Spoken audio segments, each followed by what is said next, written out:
তো কিরম কাটলো সবার পুজো? আগে সবার আগে বলি সবাইকে, আর সাগরনীল অরিত্রকেও শুভ বিজয়া। শুভ বিজয়া, শুভ বিজয়া, সমস্ত দর্শককে শুভ বিজয়া। তো কেমন কাটলো পুজো পুজো? পুজো ভালোই কেটেছে। পুজো ভালো কেটেছে, ভালোই ঘুরেছি। তবে আমি দেখলাম হচ্ছে ঘুরেছে অরিত্র। সকাল হয়নি, মানে ঘুম থেকে উঠেছি দেখি অরিত্রর স্টেটাস, অরিত্রর ছবি চলে এসেছে যে অরিত্র এবং অরিত্রর ওয়াইফ দুজন মিলে মোটামুটি সারা কলকাতা কমপ্লিট করে ফেলেছে, কোনো প্যান্ডেল হ্যাঁ বাকি নেই। হ্যাঁ, কোথায় নর্থের দিকে কটা দেখলাম আর সাউথের দিকে কটা? অরিত্র সাউথের কি দিকে ওই সকালেই বেরোতে? না, আমি অ্যাকচুয়ালি এবারে কি করে দেখো, আমার তো সোমবার মঙ্গলবার অফিস ছিল, ঠিক আছে, বুধ বৃহস্পতি ছুটি ছিল। এবার আমি কি প্ল্যান করেছিলাম যে ভাই আমি একদম সকালবেলা বেরোবো, যখন ফাঁকা থাকবে আমি তখনই সব কভার করে, যখন লোকে বেরোনো স্টার্ট করে আমি তখন বাড়িতে ঢুকে যাবো। আর রোদটাও পাবো না, বিকজ এই সোমবার মঙ্গলবার দিন কিন্তু মারাত্মক রোদও ছিল, তুমি যদি হুম দেখো হুম বিশাল গরম ছিল। তো একটা গরম কিন্তু থ্রু আউট ছিল, যে বললো হুম। ঝড় ফড় আসবে, কিন্তু সেটা কিন্তু আমরা পেলাম হচ্ছে পর থেকে, মানে নবমী টবমী থেকে পেলাম, আর আগে কিন্তু হুম। ছিল না। তো সেই কারণেই আমি ইচ্ছে করে সকালবেলার দিকটা করেছিলাম, যে একদম ভোরবেলার দিকটা, যে ভাই বেরোবো, দিয়ে এরকম দেখে তাড়াতাড়ি আর কি চলে আসবো। না, এবারে সেটাই তো আর কি করি। দশমীতে মুষলধারে বৃষ্টি পেয়েছি আমি। হুম। আমি কান্তারা দেখতে গেছি, এতে তোমার ধর্মতলা দেখতে গেছিলাম এসএসআরে। ওখান থেকে বেরিয়েছি, মুষলধারে বৃষ্টি হচ্ছে, মুষলধারে। এবং সারা দিন বৃষ্টি হয়েছে, আগরপাড়া তো সারাদিন বৃষ্টি হয়েছে ওই দিন, না আমার কি হয়েছে বলতো, মারাত্মক আমি বৃষ্টি। ব্যাক টু ব্যাক দুটো দেখেছি তো, সানি সংস্কারিয়া তারপরে কান্তারা। তো মাঝে বৃষ্টি হচ্ছিল, কিন্তু যেহেতু হলে ছিলাম, তারপরে আমি যখন থেকে বেরিয়েছি তারপর থেকে পাইনি আর কি। আচ্ছা আচ্ছা। আমি তো এই ওই মিরাজে দুর্গাপুজো দেখলাম। রূপমদা কেমন কাটালে বলো? আমি তো ঘুরেছি, ভালোই ঘুরেছি। মানে আমাদের যেটা হয় সেটা হচ্ছে, আমি আগেও একদিন বলছিলাম যে আমাদের গ্রুপটায় না, মানে আমরা যেহেতু সব স্কুল ফ্রেন্ড, তো আমাদের গ্রুপটাই ছিল হচ্ছে যে আমরা রোজ বেরোবো, ঠিক আছে। এবং আমি আগের দিন বলেছিলাম কিনা জানি না, যে একটা ঘটনা এমন হয়েছিল অরিত্র সাগরনী, সেটা হচ্ছে আমি ওদেরকে নিয়ে একবার, তখন কিছুই চিনি না আর কি, মোটামুটি 9-10-এ পড়ি, বাড়ির লোক ছাড়া শুরু করেছে। আর আমাদের তো তখন এরকম ছিল না যে 7-6-এ পরে বাড়ির লোক ছেড়ে ঠেড়ে দিচ্ছে, এরকম ছিল না। ওই 9-10-এ উঠেছি, এবার পারমিশন দিয়ে যে হ্যাঁ এবার যা, হোল নাইট, তাও মোটামুটি একটা দুটা ঢুকতে হবে। তো তখন না ওদেরকে নিয়ে টালিগঞ্জ হয়ে আমায় কেউ একটা বলেছিল যে বেহালা যেতে পারবি। আর আমি ওই যে 41 পল্লী, করুণাময়ী মোড়, অত কিছু জানতাম না। এদেরকে বেহালার নাম করে কোথায় কোথায় নিয়ে গেছি, এবং কিছুই ঠাকুর দেখা হয়নি, খালি হেঁটেছে। তো সে বছর পুজো এরা আমাকে প্রচুর খিস্তি করেছিল, যে রাস্তাঘাট চেনে না, বেরিয়েছে, হ্যাঁ আমাদের হাঁটালো, নিজে হাঁটলো, রেস্টুরেন্ট পেলাম না। তো এরকম হয়েছে। আর আরেকবার হয়েছিল দমদম পার্ক। ওই শ্রীভূমি দেখে দমদম পার্ক নিয়ে যাওয়ার জায়গায় এদের কোথায় নিয়ে চলে গেছি আমিও জানি না, এরাও জানে না। তো যাই হোক, এরকম হওয়ার পরে আমার একটা জেদ আসে যে আমাকে রাস্তা চিনতে হবে। তো যেখান থেকেই গলি টলি চিনে ঠিনে রাস্তা ফাস্তা চিনেছি। তো আমাদের ওই গ্রুপটার মধ্যে এখনো মোটামুটি এই মেজাজটা আছে যে পুজোর সময় ঘরে থাকবো না, বেরোতে হবে। তো আমরা যতই বলি 10টা 11টায় বেরোবো, সেটা হয় 12টা 1টা। এবং 12টা 1টার সময় আমরা মোটামুটি বেরোই, তখন একটু ভিড়টা থিতিয়ে আসে 2টো 3টের সময়। 5টার মধ্যে বাড়ি চলে আসি। তো কিছু ঠাকুর দেখেছি এবার দমদম পার্কের সাইডে, বেহালার সাইডে, গড়িয়াহাট, কালীঘাট, ওই দেখেছি। 5 দিনই বেরিয়েছি, তবে দেখেছি ঠাকুর। আর সাগর তবে নীলের এবার মানে আমি এবারে আমি প্রচুর সাগর রিল নীল। দেখতে পেয়েছি। হুম। রিলে দেখছি আর কি, যে পুজোর যে মিসম্যানেজমেন্ট হয়েছে সেই রিলস গুলো প্রচুর দেখেছি, প্রচুর দেখতে পেয়েছি, যে এই প্যান্ডেলটা ওভার রেটেড, এখানে প্রচুর ভিড় করে দিচ্ছে, একদম মিসম্যানেজমেন্ট, এই ধরনের রিলস প্রচুর দেখতে পেয়েছি। এটা তোমরা কি এক্সপিরিয়েন্স করেছো? মানে আমি নিজের সাথে এক্সপিরিয়েন্স করিনি, কিন্তু আমি সকালবেলা গেছি। বাট তোমরা কি এক্সপিরিয়েন্স করেছো কিছু এরকম? নবমীর দিন বেরিয়েছি তো সেখানে মানে আমি খুব একটা ভিড়ের উপরে আমাকে যেতে হয়নি, তার কারণ আমাদের একটা বন্ধু রয়েছে হেমন্ত বলে, সে আর কি তোমার ওই ইয়ে দেয়, তোমার মানে রক্ত দিয়েছিল, ঠিক আছে। এবার হ্যাঁ, এবার রক্ত দেওয়ার জন্য সে আর কি একটা কার্ড টাইপের পেয়েছে, যেখানে আর কি 4 জন আর কি ঢুকতে পারবে। তো সেইটা থ্রু দেখে ফেলেছি, তো ভিড় খুব একটা আমাকে এবারে ফেস করতে হয়নি, আর যেহেতু একদিন বেরিয়েছি সেরকম নেই। আর অন্যান্য বছর আমি কিন্তু এরকম দেখেছি যে ধরে নাও বড় একটা পার্সোনালিটি চলে এসছে, মানে বড় পার্সোনালিটি মানে ফিল্ম স্টার বা কোনো রাজনীতিবিদ নয়, ধরে নাও একটা বড় কোনো গেজেটেড অফিসার। এবার সে হয়তো ওই পার্টিকুলার যে পাড়া, সেখানে হয়তো স্বনামধন্য ব্যক্তিত্ব।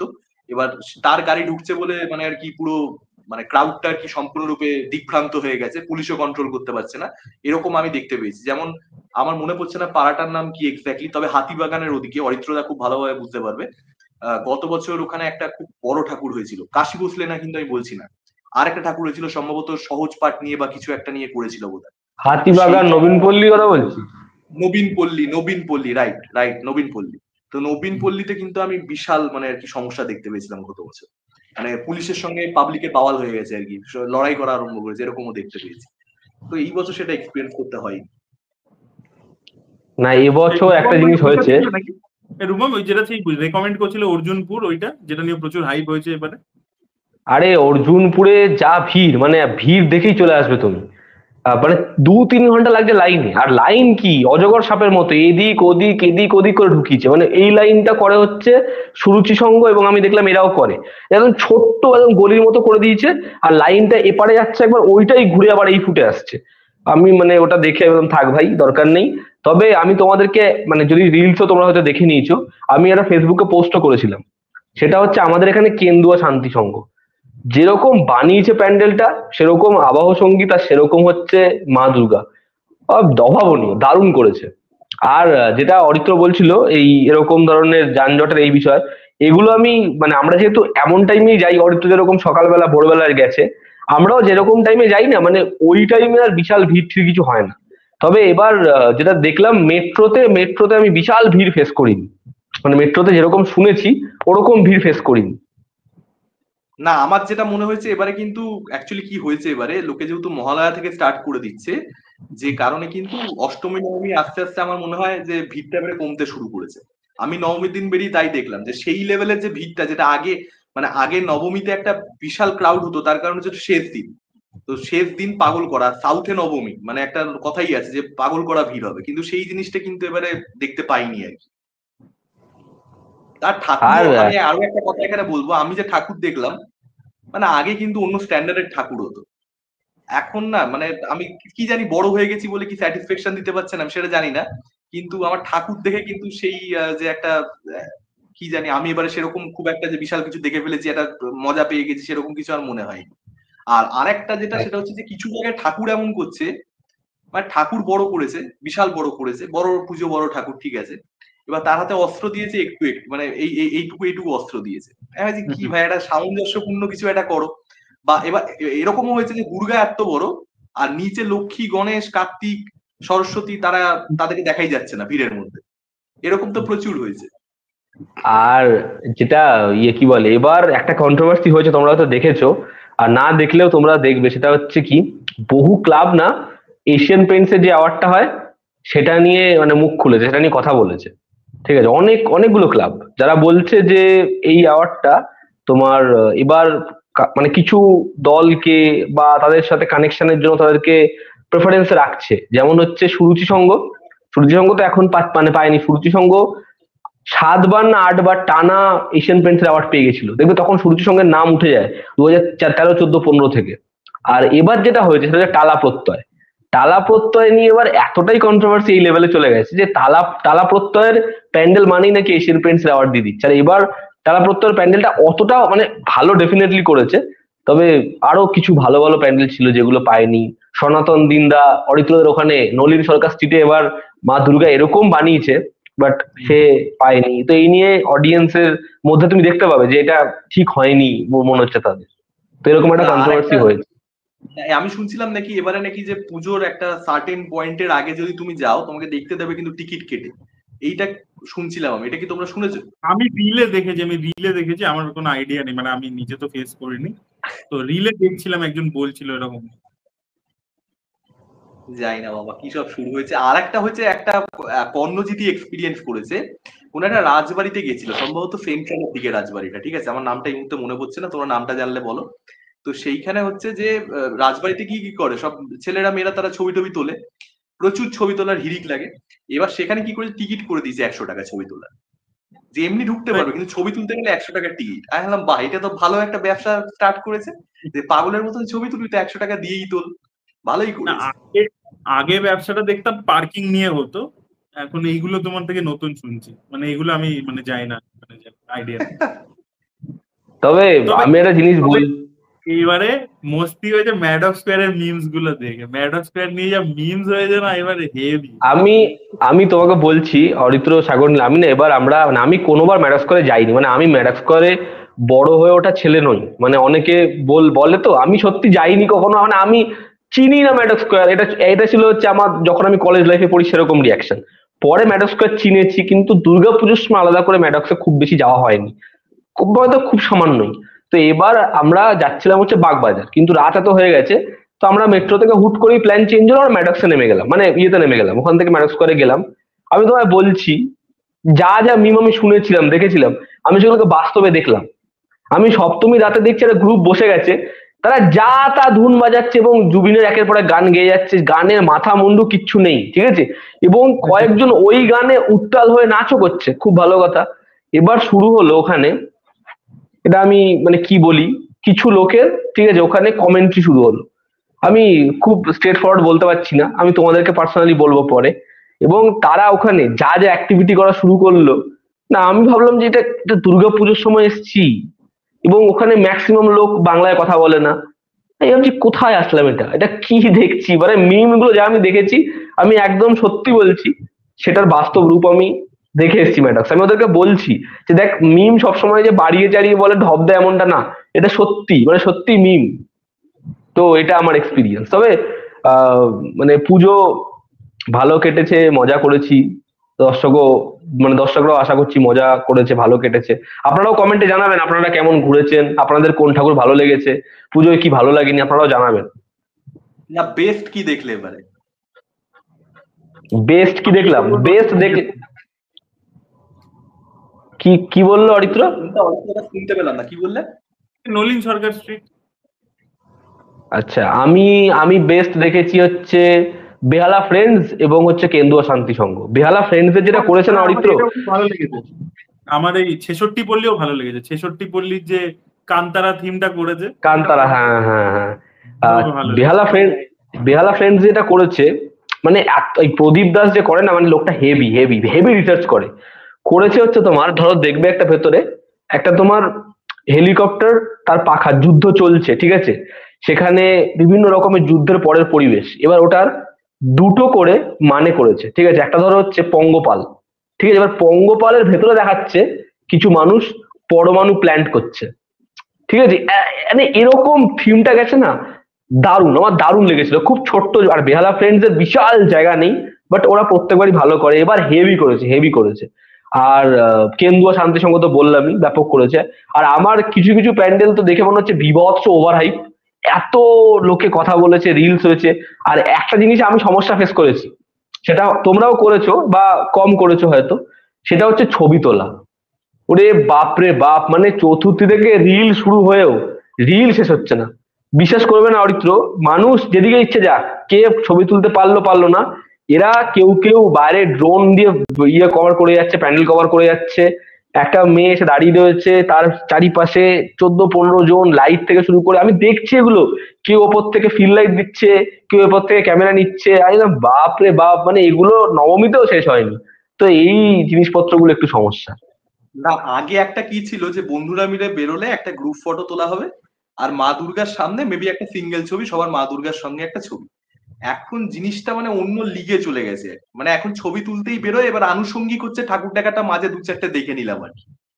তুমি দেখবে মানে আমি গত বছরের এক্সপিরিয়েন্স বলছি, নর্থ কলকাতাতে ঠাকুর দেখতে বেরিয়েছি, আমি দেখছি গলিগুলো ভরে গেছে ছবি তোলার হিড়িকে, মানে পাগলের মতন লোক ছবি তুলছে।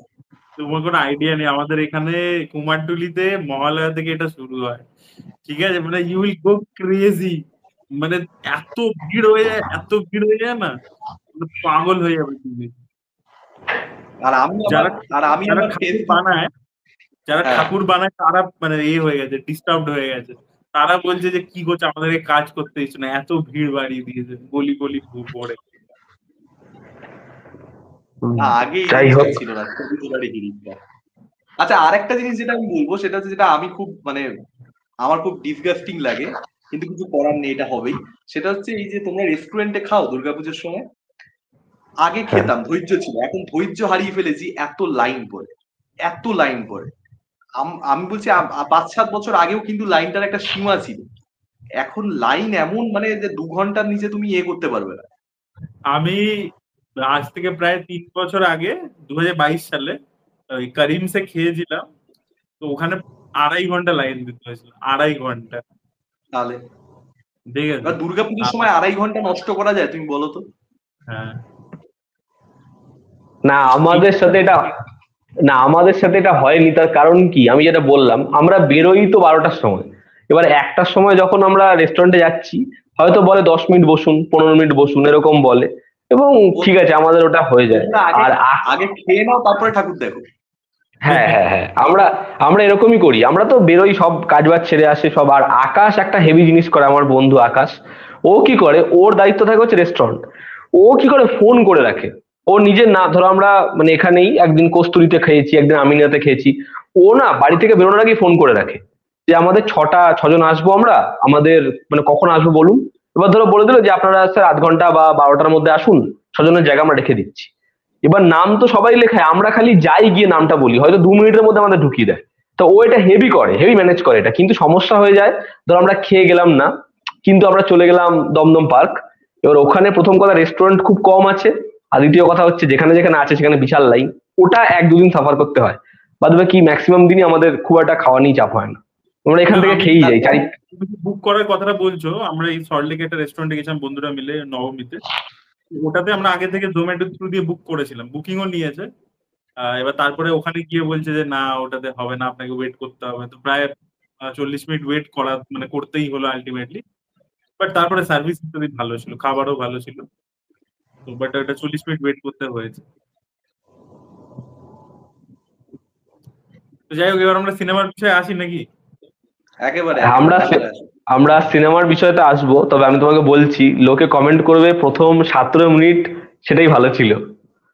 এবং এটাতে আমারও মনে হয় এরকম যে আমরা এমন ভাবে আলোচনা করি যে আমাদের আলাদা করে কিছু মানে নেই, যেটা আমাদের সাথে এক্সপিরিয়েন্স হয়েছে, যা দেখেছি, যা ভালো খারাপ, মানে কোনো সাজানো কথাবার্তা বলতে হয় না, কোনো টার্মস নিতে হয় না। ফলে অডিয়েন্সও না নিজের মতো ভাবে যে এটা তো আমারই কথা, বা আমরা এরকম জিনিস জানলাম, আচ্ছা এই জিনিসপত্রগুলো হয়েছে আমাদের সাথে হয়নি। তো আমার মনে হয় সেটা বেশি মজার হয়, একদম ফিল্টার ফ্রি হয়। যাই হোক, আমরা সিনেমা নিয়ে আলোচনায় আসি এবার। তো কান্তারা চ্যাপ্টার 1 কালকে মুক্তি পেয়েছে। কান্তারা চ্যাপ্টার 1 নিয়ে অনেক কিছু বলার আছে প্রত্যেকেরই, আমার মনে হয়, কারণ প্রত্যেকেরই ভালো লেগেছে। সো সাগরনীল, তুমি শুরু করো। দেখো কান্তারা চ্যাপ্টার 1 নিয়ে প্রথমেই যেটা বলবো, আমার ছবিটা দেখে যেটা দেখতে দেখতেই যেটা আমি ফিল করছিলাম সেটা হচ্ছে যে ওরা 125 কোটি টাকাতে এই ছবিটা অ্যাচিভ করেছে কিভাবে। মানে এটাই ইটসেলফ, এটাকে নিয়ে ঋষভ শেট্টির মানে ইন্টারভিউয়ারদের ভালো করে প্রশ্ন করা উচিত এবং ওর থেকে কুচি কুচি বের করা উচিত যে ওরা কিভাবে এটা অ্যাচিভ করেছে। একটা হতে পারে হচ্ছে যে মানে এটাই এটাই বোধহয় সব থেকে বড় উত্তর, যে বাকিরা হচ্ছে ভুলভাল বাজেট বলে। অ্যাকচুয়ালি বাজেটটা অতটা থাকে না, প্রোডাকশনে খুব কম টাকা যায় এবং স্টারদের ফিজে প্রচুর পয়সা যায়।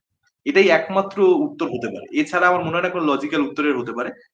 অ্যাকচুয়ালি কিন্তু এই যে আজকে লোকা 30 কোটি টাকাতে যেটা অ্যাচিভ করে ফেলছে বা 125 কোটি টাকাতে কান্তারা যেটা অ্যাচিভ করে ফেলছে, সেটা দেখে আমার মনে হয় অন্যান্য যে ফিল্ম ইন্ডাস্ট্রি রয়েছে বা অন্যান্য প্রোডাকশন হাউস, বড় বড় প্রোডাকশন হাউস, মানে আমি সাউথ বলিউড আলাদা করছি না, সাউথেরও আমি রিভিউতে বলছিলাম যে আল্লু অর্জুন বা প্রভাসের ছবি যদি কান্তারা হতো, এটাকে যদি 600-700 কোটি টাকার ছবিও বলতো, লোকে বিশ্বাস করে নিত। তো এই না, লেভেলের কারণ ভিজুয়াল হচ্ছে থিংস। দেখো, এক তো স্টারের ফিজ আছে, আর দ্বিতীয় হচ্ছে কি বলতো, অন্তরাজ কস্ট, ওই যে যে মেকআপ বাস হ্যান ত্যান অমুক তমুক। ঠিক আছে, এই যে তুমি দেখবে রাজবি শেট্টি, এই যে তোমার প্রশ্নের উত্তরটা আমি দিচ্ছি বিকজ আমি রাজবি শেট্টির একটা ইন্টারভিউ দেখছিলাম। তো রাজবি শেট্টিকে অনুপমা চোপড়া জিজ্ঞাসা করছিল সু ফ্রম শো বলে যে ছবিটা হিট হলো, হরর কমেডি ছবিটা, ওটার জন্য ইন্টারভিউ দিচ্ছিল। তো বলছিল যে রাজ, তুমি কোনো স্টারকে নিয়ে কিছু প্ল্যান করছো? বলছে আমি স্টারদেরকে নিয়ে ছবি করতে পারবো না, বিকজ আমি অত ওয়েট করতে পারি না। মানে আমি গল্প লিখে আমার স্ক্রিপ্ট রেডি হয়ে গেল, আই ওয়ান্ট টু শুট। আমি কোনো স্টারকে নিয়ে যে তার ডেট কবে পাবো, তাকে নিয়ে ছবি করার এই যে ওভারহেড কস্টিং ইত্যাদি, আমি সেগুলো করতে পারবো না। আর দ্বিতীয় কথা হচ্ছে, রানা ডাগুবাটির একটা ইন্টারভিউ দেখেছিলাম। রানা ডাগুবাটি বলছিল যে ঋষভ শেট্টি একটা গ্রাম আছে, ওর নিজের গ্রাম, ওইখানেই শুটিং করে, বুঝতে পারলে তো? তো ওখানে ও প্রচুর জিনিসপত্র ওই গ্রামের লোকেরাই ওকে হেল্প করে শুট করতে। তো কান্তারা 1 ওখানেই শুট করা। তার পরবর্তীতে হচ্ছে ও একটা চিলড্রেন ফিল্ম করেছিল, যেটা আই থিঙ্ক ন্যাশনাল অ্যাওয়ার্ড পেয়েছিল। ওই ছবিটা ওই গ্রামের মধ্যেই শুট করা। তো নিজের গ্রামেই যেহেতু শুট করে, আর ওরা খুব অল্প রিসোর্সের মধ্যে খুব ইন্ডি স্টাইলে শুট করে। আর ওদের ওখানে এইসব গিল্ড ফেডারেশনের ব্যাপার নেই, তো যতটা দরকার মানে খুব স্মল ক্রু নিয়ে শুট করে, তো ওই জন্য বেশি খরচা করে না। তুমি যদি দেখো, আর এই ছবিটাতেও বড় ফেসের পিছনে কিন্তু যায়নি, তুমি যদি ভালো করে নোটিস করো। যে বড় বড় স্টারদেরকে নিয়ে নেবো বিভিন্ন ইন্ডাস্ট্রির এইসব অ্যাপ্রোচ ছিল না। মানে পুরোটাই হচ্ছে কি আমি স্টোরি টেলিং এর উপরই যা খরচা করেছে, ওরা খরচা করেছে কিন্তু যে ছবিটা বানানোর পিছনে। আর তুমি দেখবে সিজি ইউজ করেছে যেখানে যেখানে, যে কটা জায়গায় ক্রিচার বিল্ড করবার জন্য সিজি রয়েছে, সেটা ওইটুকুই সিজি রয়েছে, বাকিটা কিন্তু ম্যাক্সিমামটা প্র্যাকটিক্যাল এফেক্টস এ করেছে। তো সেইটা কিন্তু মানে ডেফিনেটলি ওদেরকে এজ দিচ্ছে যে ভিএফএক্স এর পিছনে অত খরচা করতে হচ্ছে না।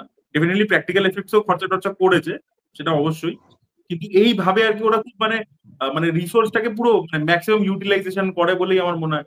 যেটা বাকি ইন্ডাস্ট্রিতে আমার মনে হয় বড় যে ছবিগুলো হয় সেগুলোতে ওয়েস্টেজ অনেক বেশি হয়, ওয়েস্টেজ অনেক বেশি। এখানে ওয়েস্টেজটা কম, যেহেতু ওরা খুব ইন্ডি স্টাইলে চিরকাল ছবি বানিয়ে এসছে, সেই কারণে আমার মনে হয়, মানে এটা আমার মানে অ্যাজাম্পশন ইন্টারভিউ ইত্যাদি দেখে ডেফিনেটলি ঋষভ শেট্টি নিজে আরো বেটার ভাবে এক্সপ্লেন করতে পারবেন যে উনি কি করেন। না, আমার মনে হয় যেটা বাকি ইন্ডাস্ট্রি গুলোর অ্যাকচুয়ালি মানে দেখে কোথাও একটা বোঝা উচিত যে কি করে আমরা কস্টটা কমাবো। কারণ আজ কান্তারা ইন্ডিয়া নেট কালেকশন লেগেছে হচ্ছে তোমার হয়েছে 61 কোটি প্লাস, 62 কোটির কাছাকাছি টাকা। এবার সেইটা হওয়া সত্ত্বেও এটা যদি কোনো একটা বড় প্রবাসের ছবি লাগতো তাহলে এটা বলা হতো আন্ডারওয়েলমিং। কিন্তু কান্তারা বাজেটটাই এমন যেটা একটা সিকুয়াল হওয়া সত্ত্বেও যখন 62 কোটি নেট মারছে, যেটা অবভিয়াসলি ভালো, কিন্তু আমি বলছি প্রবাসের ছবির থেকে আল্লু অর্জুনের ছবি বাজেট এমন জায়গায় গিয়ে পৌঁছায় যে তোমার আরো বেশি চাই, আরো অনেক বেশি চাই। তো সেইটা কান্তারা না করেও কিন্তু কান্তারা কিন্তু প্রডিউসারের ঘরে অনেক টাকা ফিরিয়ে দেবে, এবং সেটা কোথাও একটা একটা হেলদি ইন্ডাস্ট্রির একটা সাইন।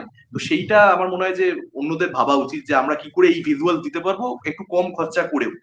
কারণ প্রভাস টোভাস মানে 125 কোটি টাকার বেশি ফিজ এখন প্রভাস, আল্লু অর্জুন, শাহরুখ খান, রজনীকান্ত এরা নিজেরা নিয়ে যায়। তো সেইটা একটা প্রবলেম, মানে আফটার অল কিন্তু সেটা অডিয়েন্স কিছু পাচ্ছে না। একটা হিরো এত টাকা নিয়ে যাচ্ছে, অডিয়েন্স ডেফিনেটলি সেই হিরোটার একটা নিজস্ব অরা রয়েছে, একটা প্রেজেন্স রয়েছে, সেটা সিনেমাকে এলিভেশন দিতে সাহায্য করে, হিরোর প্রেজেন্সও। কিন্তু আমার মনে হয় যে প্রোডাকশনে টাকা যাওয়া উচিত, সেইটার একটা ডিস্ট্রিবিউশনটা প্রপারলি করা উচিত।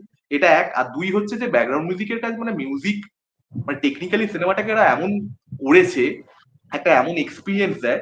আর ঋষভ শেট্টির ভিজুয়ালাইজেশনও এমন জায়গায় চলে গেছে, ডিরেক্টর হিসেবেও চিন্তা ভাবনা, ঋষভ শেট্টির পারফরমেন্স এবং টেকনিক্যালি ছবিটা যতটা সাউন্ডেড সবকিছু মিলিয়ে মানে ক্লাইম্যাক্সটা, মানে অ্যাকচুয়ালি ছবিটা না আরেকবার দেখাটা ডিমান্ড করে। মানে এটা একবার দেখে তুমি শুধু প্রথমবার শুধু তুমি ফিল করলে, প্রথমবার তুমি আসলে মানে খুব যে অ্যানালাইসিস করবার জায়গাতে পৌঁছে যাবো যে আচ্ছা ঠিক আছে এইটা ভালো হচ্ছে তাই জন্য এটা ওয়ার্ক করছে, সেইটা পরে আসবে। মানে ওটার জন্য দ্বিতীয়বার তৃতীয়বার দেখা দরকার আছে। প্রথমবার শুধু ফিল করলাম বিষয়টা, রসটা নিলাম, তো সেইটা আমার ক্ষেত্রে হয়েছে। এবং আরেকটা যেটা আমার কিছু বন্ধু দেখেছে, তো তাদের যেটা অনেকের এটা মনে হয়েছে, আমি দেখলাম বন্ধুদের যে ফার্স্ট হাফে শুরুর দিকটা 30-40 মিনিট তাদের একটু স্লো লেগেছে। তো সেইটা আমার যেমন স্লো লাগেনি, আমি এনজয় করেছি, জিনিসপত্রকে একটু সময় দিয়ে একটু বেক করেছে।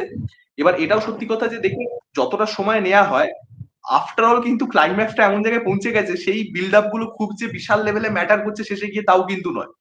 তো সেটা একটা আমার মনে হয়েছে। আর যারা অ্যান্টাগনিস্ট, এখানে তো আমরা স্পয়লার দিতে পারবো না, সবে একদিন দুদিন হয়েছে, একটা বড় টুইস্ট রয়েছে।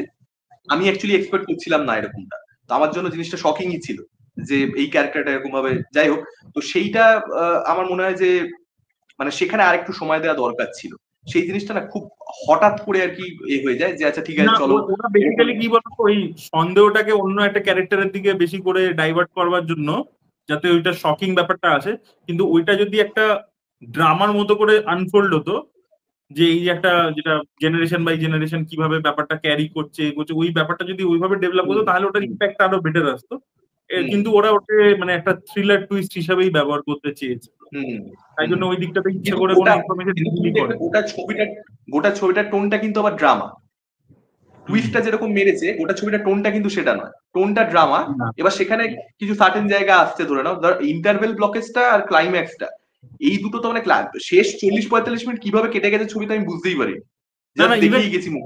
না, ফার্স্ট হাফে রথের সিনটা আর সেকেন্ড হাফে ওই যে সিনটা আছে গুলশান দেবাইয়ার যে সিনটা, আমি বলছি না এক্স্যাক্টলি কি, ওই দুটো সিকোয়েন্স গুলশান দেবাইয়ার সিনটা কিছু বলার নেই, ওই ইমেজটা সোশ্যাল মিডিয়াতে ভাইরাল হয়ে গেছে, তুমি সোশ্যাল মিডিয়া খুললে ইমেজটা দেখতে পেয়ে যাবে, ঠিক আছে? তো ওটা তো ছেড়ে দাও। রথের সিকোয়েন্সটা অ্যাকচুয়ালি যেরকম এন্টারটেনিং হয়েছে এবং যেরকম ভাবে ভেবেছে, আমি সিরিয়াসলি বলছি, হলে বসে আমি গণিতের সঙ্গে আলোচনা করছিলাম, মনে হচ্ছে ক্যামেরার পেছনে বোধহয় রাজামৌলি রয়েছে। মানে রাজামৌলির ছবিতে তুমি দেখবে যে ওরকম টাইপের জিনিসপত্র থাকে আর কি, যে এন্টারটেনমেন্টটাকে ধরে রেখে একটা অ্যাকশন চলছে। তো ঋষভ শেট্টি অন্য অন্য লিগে চলে গেছে এই ছবিটা।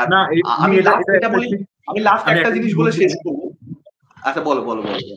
তুমি ওই রথের সিনটা বলছো তাই আমি বলছি, আমার আজকে একটা ভিডিও আমি ড্রপ করেছি, এক্সপ্লেন করেছি কান্তারার ব্যাপারে। আমি অ্যাকচুয়ালি তোমাদেরকে এটা বলতে চাই, তোমার রিভিউতেও আমি কথাটা দেখেছি যে এস এস রাজামৌলি যেরকম করে, যে বেসিক্যালি একটা লোক একটা নতুন জায়গাতে পৌঁছেছে এবং এক্সপ্লোর করছে কিছু, এবং সেখানে একটা লাইট হার্টেডনেস, একটা কমেডি, একটা রোম্যান্স, তার মধ্যে কিছু অ্যাকশন, কিছু অ্যাডভেঞ্চার, এরকম একটা জোনের মধ্যে যে খেলছে, যেটা বাহুবলী 1-এ ছিল ফার্স্ট পার্টটাতে। এই যে জোনটা, এটা অ্যাকচুয়ালি রাজকুমার বলে যিনি কানাডা অ্যাক্টর ছিলেন, ডক্টর শিবরাজ কুমার আর আমাদের পুনিত রাজকুমারের যে ফাদার, তো তিনি একটা ছবি করেছিলেন ময়ূরা বলে। এই যে কদম্বা ডাইনেস্টির বারবার মেনশন করছে না, কদম্বা ডাইনেস্টি, কদম্বা ডাইনেস্টি, কদম্বা ডাইনেস্টি কিভাবে তৈরি হলো, যিনি তৈরি করেছিলেন সেই রাজা ময়ূর, তো সেই রাজা তার গল্প নিয়ে ওই ছবিটা ছিল, নাম ছিল ময়ূরা বলে। 70s এর ছবি, I think 70s O 60s এর ছবি। তো এটা ডক্টর রাজকুমার করেছিলেন। তো ওই ছবিটার থেকে অ্যাকচুয়ালি বাহুবলী হেভিলি ইন্সপায়ার্ড, এবং পরবর্তীকালে কেবি বিজেন্দ্র প্রসাদ নিজে বলেছেন যে আমি ওটা থেকে ইন্সপায়ার্ড হয়ে লিখেছি। তো ওই ময়ূরার টোনটা ওরকম, যে ময়ূরা একটা ক্যারেক্টার, মানে প্রথমে লোকটা জানে না যে ও হচ্ছে ওই রাজার ছেলে। মানে বেসিক্যালি এই কাদাম্বা ডাইনেস্টি রাজাকে পাল্লাবা যারা ছিল না, পাল্লাবা, চোলাস, এরকম নাম শুনেছি নিশ্চয়ই, পাল্লাবা ডাইনেস্টি রাজা মেরে দিয়েছিল, ভাল্লাল দেবের মতো মেরে দিয়েছিল, দিয়ে নিজের মানে ক্যাপচার করে নিয়েছিল। তো আর ছেলেটা লুকিয়ে গেছিল, তো ছেলেটার ব্যাপারে জানতো না। এবার ছেলেটা সাধারণভাবে একটা ব্রাহ্মণের ছেলে হিসেবে বড় হচ্ছিল। পরবর্তীকালে যখন ও জানতে পারে যে ও আর কি রয়্যাল লিনিয়েজে, ও ক্ষত্রিয়, তখন ও কিভাবে যায় নিজের রাজ্যটা দখল করে, সেটা নিয়ে যেরকম বাহুবলীর গল্প সেরকমই বেসিক্যালি। তো ময়ূরা মানে হেভিলি, মানে মানে ওটা হেভি ইন্সপিরেশন বাহুবলীর মধ্যে আছে। এবং ময়ূরা কিন্তু মানে রাজকুমারের ছবি কিন্তু আমাদের ঋষভ শেট্টিকেও খুব ইন্সপায়ার করেছে। তো তাই জন্য তুমি যে টোনটা দেখতে পাচ্ছ, ওটা বেসিক্যালি ময়ূরা থেকে এসছে, যেটা রাজামৌলিও অ্যাডাপ্ট করেছে, ও অ্যাডাপ্ট করেছে। ইনফ্যাক্ট তুমি দেখবে যে PS1 এর মধ্যে কার্থি যখন পৌঁছায় ওই ইয়েতে, হ্যাঁ, সেখানেও দেখবে ওই টেনটাকে ওই ওই একটা কমিক টোন কিন্তু ওখানেও মেনটেন করে। আর হ্যাঁ, আমি এটা বলি শেষ করবো, তারপর রূপম দা অবশ্যই বলো। রূপম দাকে আমরা আবার বলতে দিচ্ছি না। রূপম দা নিজে থেকে চুপ হয়ে যায়। হ্যাঁ, আমরা যে বলতে দিচ্ছি না তা নয়, আমি আর হয়তো দা কিন্তু ভালোই আলোচনা করছি। রূপম দা কিছু নিজে থেকে কমেন্ট করে না। রূপম দা হচ্ছে যে আমাকে মাইক দিবি তবে বলবো, নালে বলবো না, এরকম একটা ব্যাপার। তো যাই হোক, আমি এটা বলি শেষ করবো যে কান্তারা, আমি আর কর্ণজিৎ আলোচনা করছিলাম কান্তারা চ্যাপ্টার 1 দেখতে যাওয়ার আগে, যে কান্তারা যেটা অ্যাচিভ করে ফেলেছে, আমার খুব ভয় লাগছিল যে কান্তারার ক্লাইম্যাক্স মানে 2022-এর ছবিটা, ওটাকে না মানে ছোঁয়া খুব কঠিন, মানে ওটাকে ছুতে পারবে না, এরকম আলোচনা করছিলাম। তারপর গিয়ে দেখলাম কান্তারা চ্যাপ্টার 1-এর ক্লাইম্যাক্স যে ওটাকে 10 গোল দিয়ে দিয়েছে। এবং কান্তারা চ্যাপ্টার 1-এর ক্লাইম্যাক্স দেখার পরে এখন আমার মনে হচ্ছে যে এরপরে যখন চ্যাপ্টার 2 আসবে, ম্যাচ করতে পারবে তো, এই এই ক্লাইম্যাক্স, এই লেভেলটা অ্যাচিভ করতে পারবে তো। এখন একবার যখন অ্যাচিভ করে দিয়েছে, তাহলে আবার পরের পার্টে অ্যাচিভ করবে ভরসা নিয়ে যাবো, তারপর যদি অ্যাচিভ না করে তাহলে হতাশা হবে। কারণ দেখো, এই ডেমিগডটাকে যেভাবে দেখাচ্ছে বারংবার, যখন পোজেস করে এমন একটা ক্রেজি জিনিস চলে যায়, মানে এটার তো একটা শেষ আছে, মানে আর কত ক্রেজি যাবে, মানে চ্যাপ্টার 1-এই যে ক্রেজিনেসটা দেখিয়ে দিয়েছে, আর কত উপরে যাবে বিষয়টা, তো সেটাই আমি না, দেখবার জন্য অপেক্ষা না, করছি চ্যাপ্টার 2। ব্যাপারটা হচ্ছে কি বলতো, আমি এখানে রূপম একটু পরে বললো, আমি একটা জিনিস অ্যাড করতে চাই। ব্যাপারটা হচ্ছে ওরা এই গুলিগা দেবতাকে যেটাকে দেখাচ্ছে, গুলিগা দেবা, এই গুলিগা তো ফার্স্টে ছিল আর সেকেন্ড পার্টেও একটা জায়গাতে আছে, বাট ক্লাইম্যাক্সে কিন্তু অ্যাকচুয়ালি ভরটা কিন্তু অন্য দেবারা করে।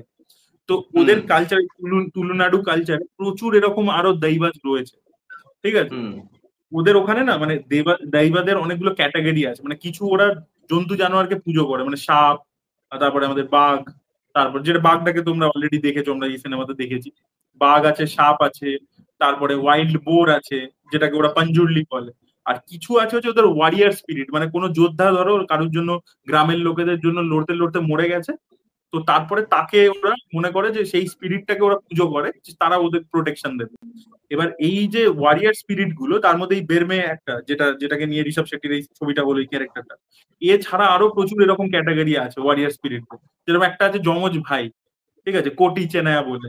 তারপরে একটা আছে হচ্ছে কালুটি কালকুডা বলে, ভাই বোন, মানে ভাইকে রাজা হাত পা কেটে দিয়েছিল, বোন প্রতিশোধ নেওয়ার জন্য মহাদেবের কাছে মানে আরাধনা করেছে, মহাদেব ভর করেছে, বোন নিয়েছে, মানে বদলা নিচে রাজার থেকে। তো এরকম প্রচুর ওদের গডস আরো রয়েছে, এবং তাদের বিভিন্ন বিভিন্ন স্টোরি রয়েছে। তো ওরা এক একটা গল্প পার্টে কিন্তু এক একটা গল্পকে ট্যাপ করতে পারে, বুঝতে পারলো তো? আর পারফরমেন্স লেভেলে ডেফিনেটলি তো ঋষভ শেট্টি তো যা দিচ্ছে, মানে করে দেখিয়েছে দুটো পার্টে, আমার মনে হয় পারফরমেন্স লেভেলেও ম্যাচ করে যাবে। গল্প কিন্তু ওদের প্রচুর রয়েছে, মানে ওই ফোকলোরটাতে এত গল্প রয়েছে। প্লাস ওরা তো এখনো পরশুরামকে ছোঁয়নি।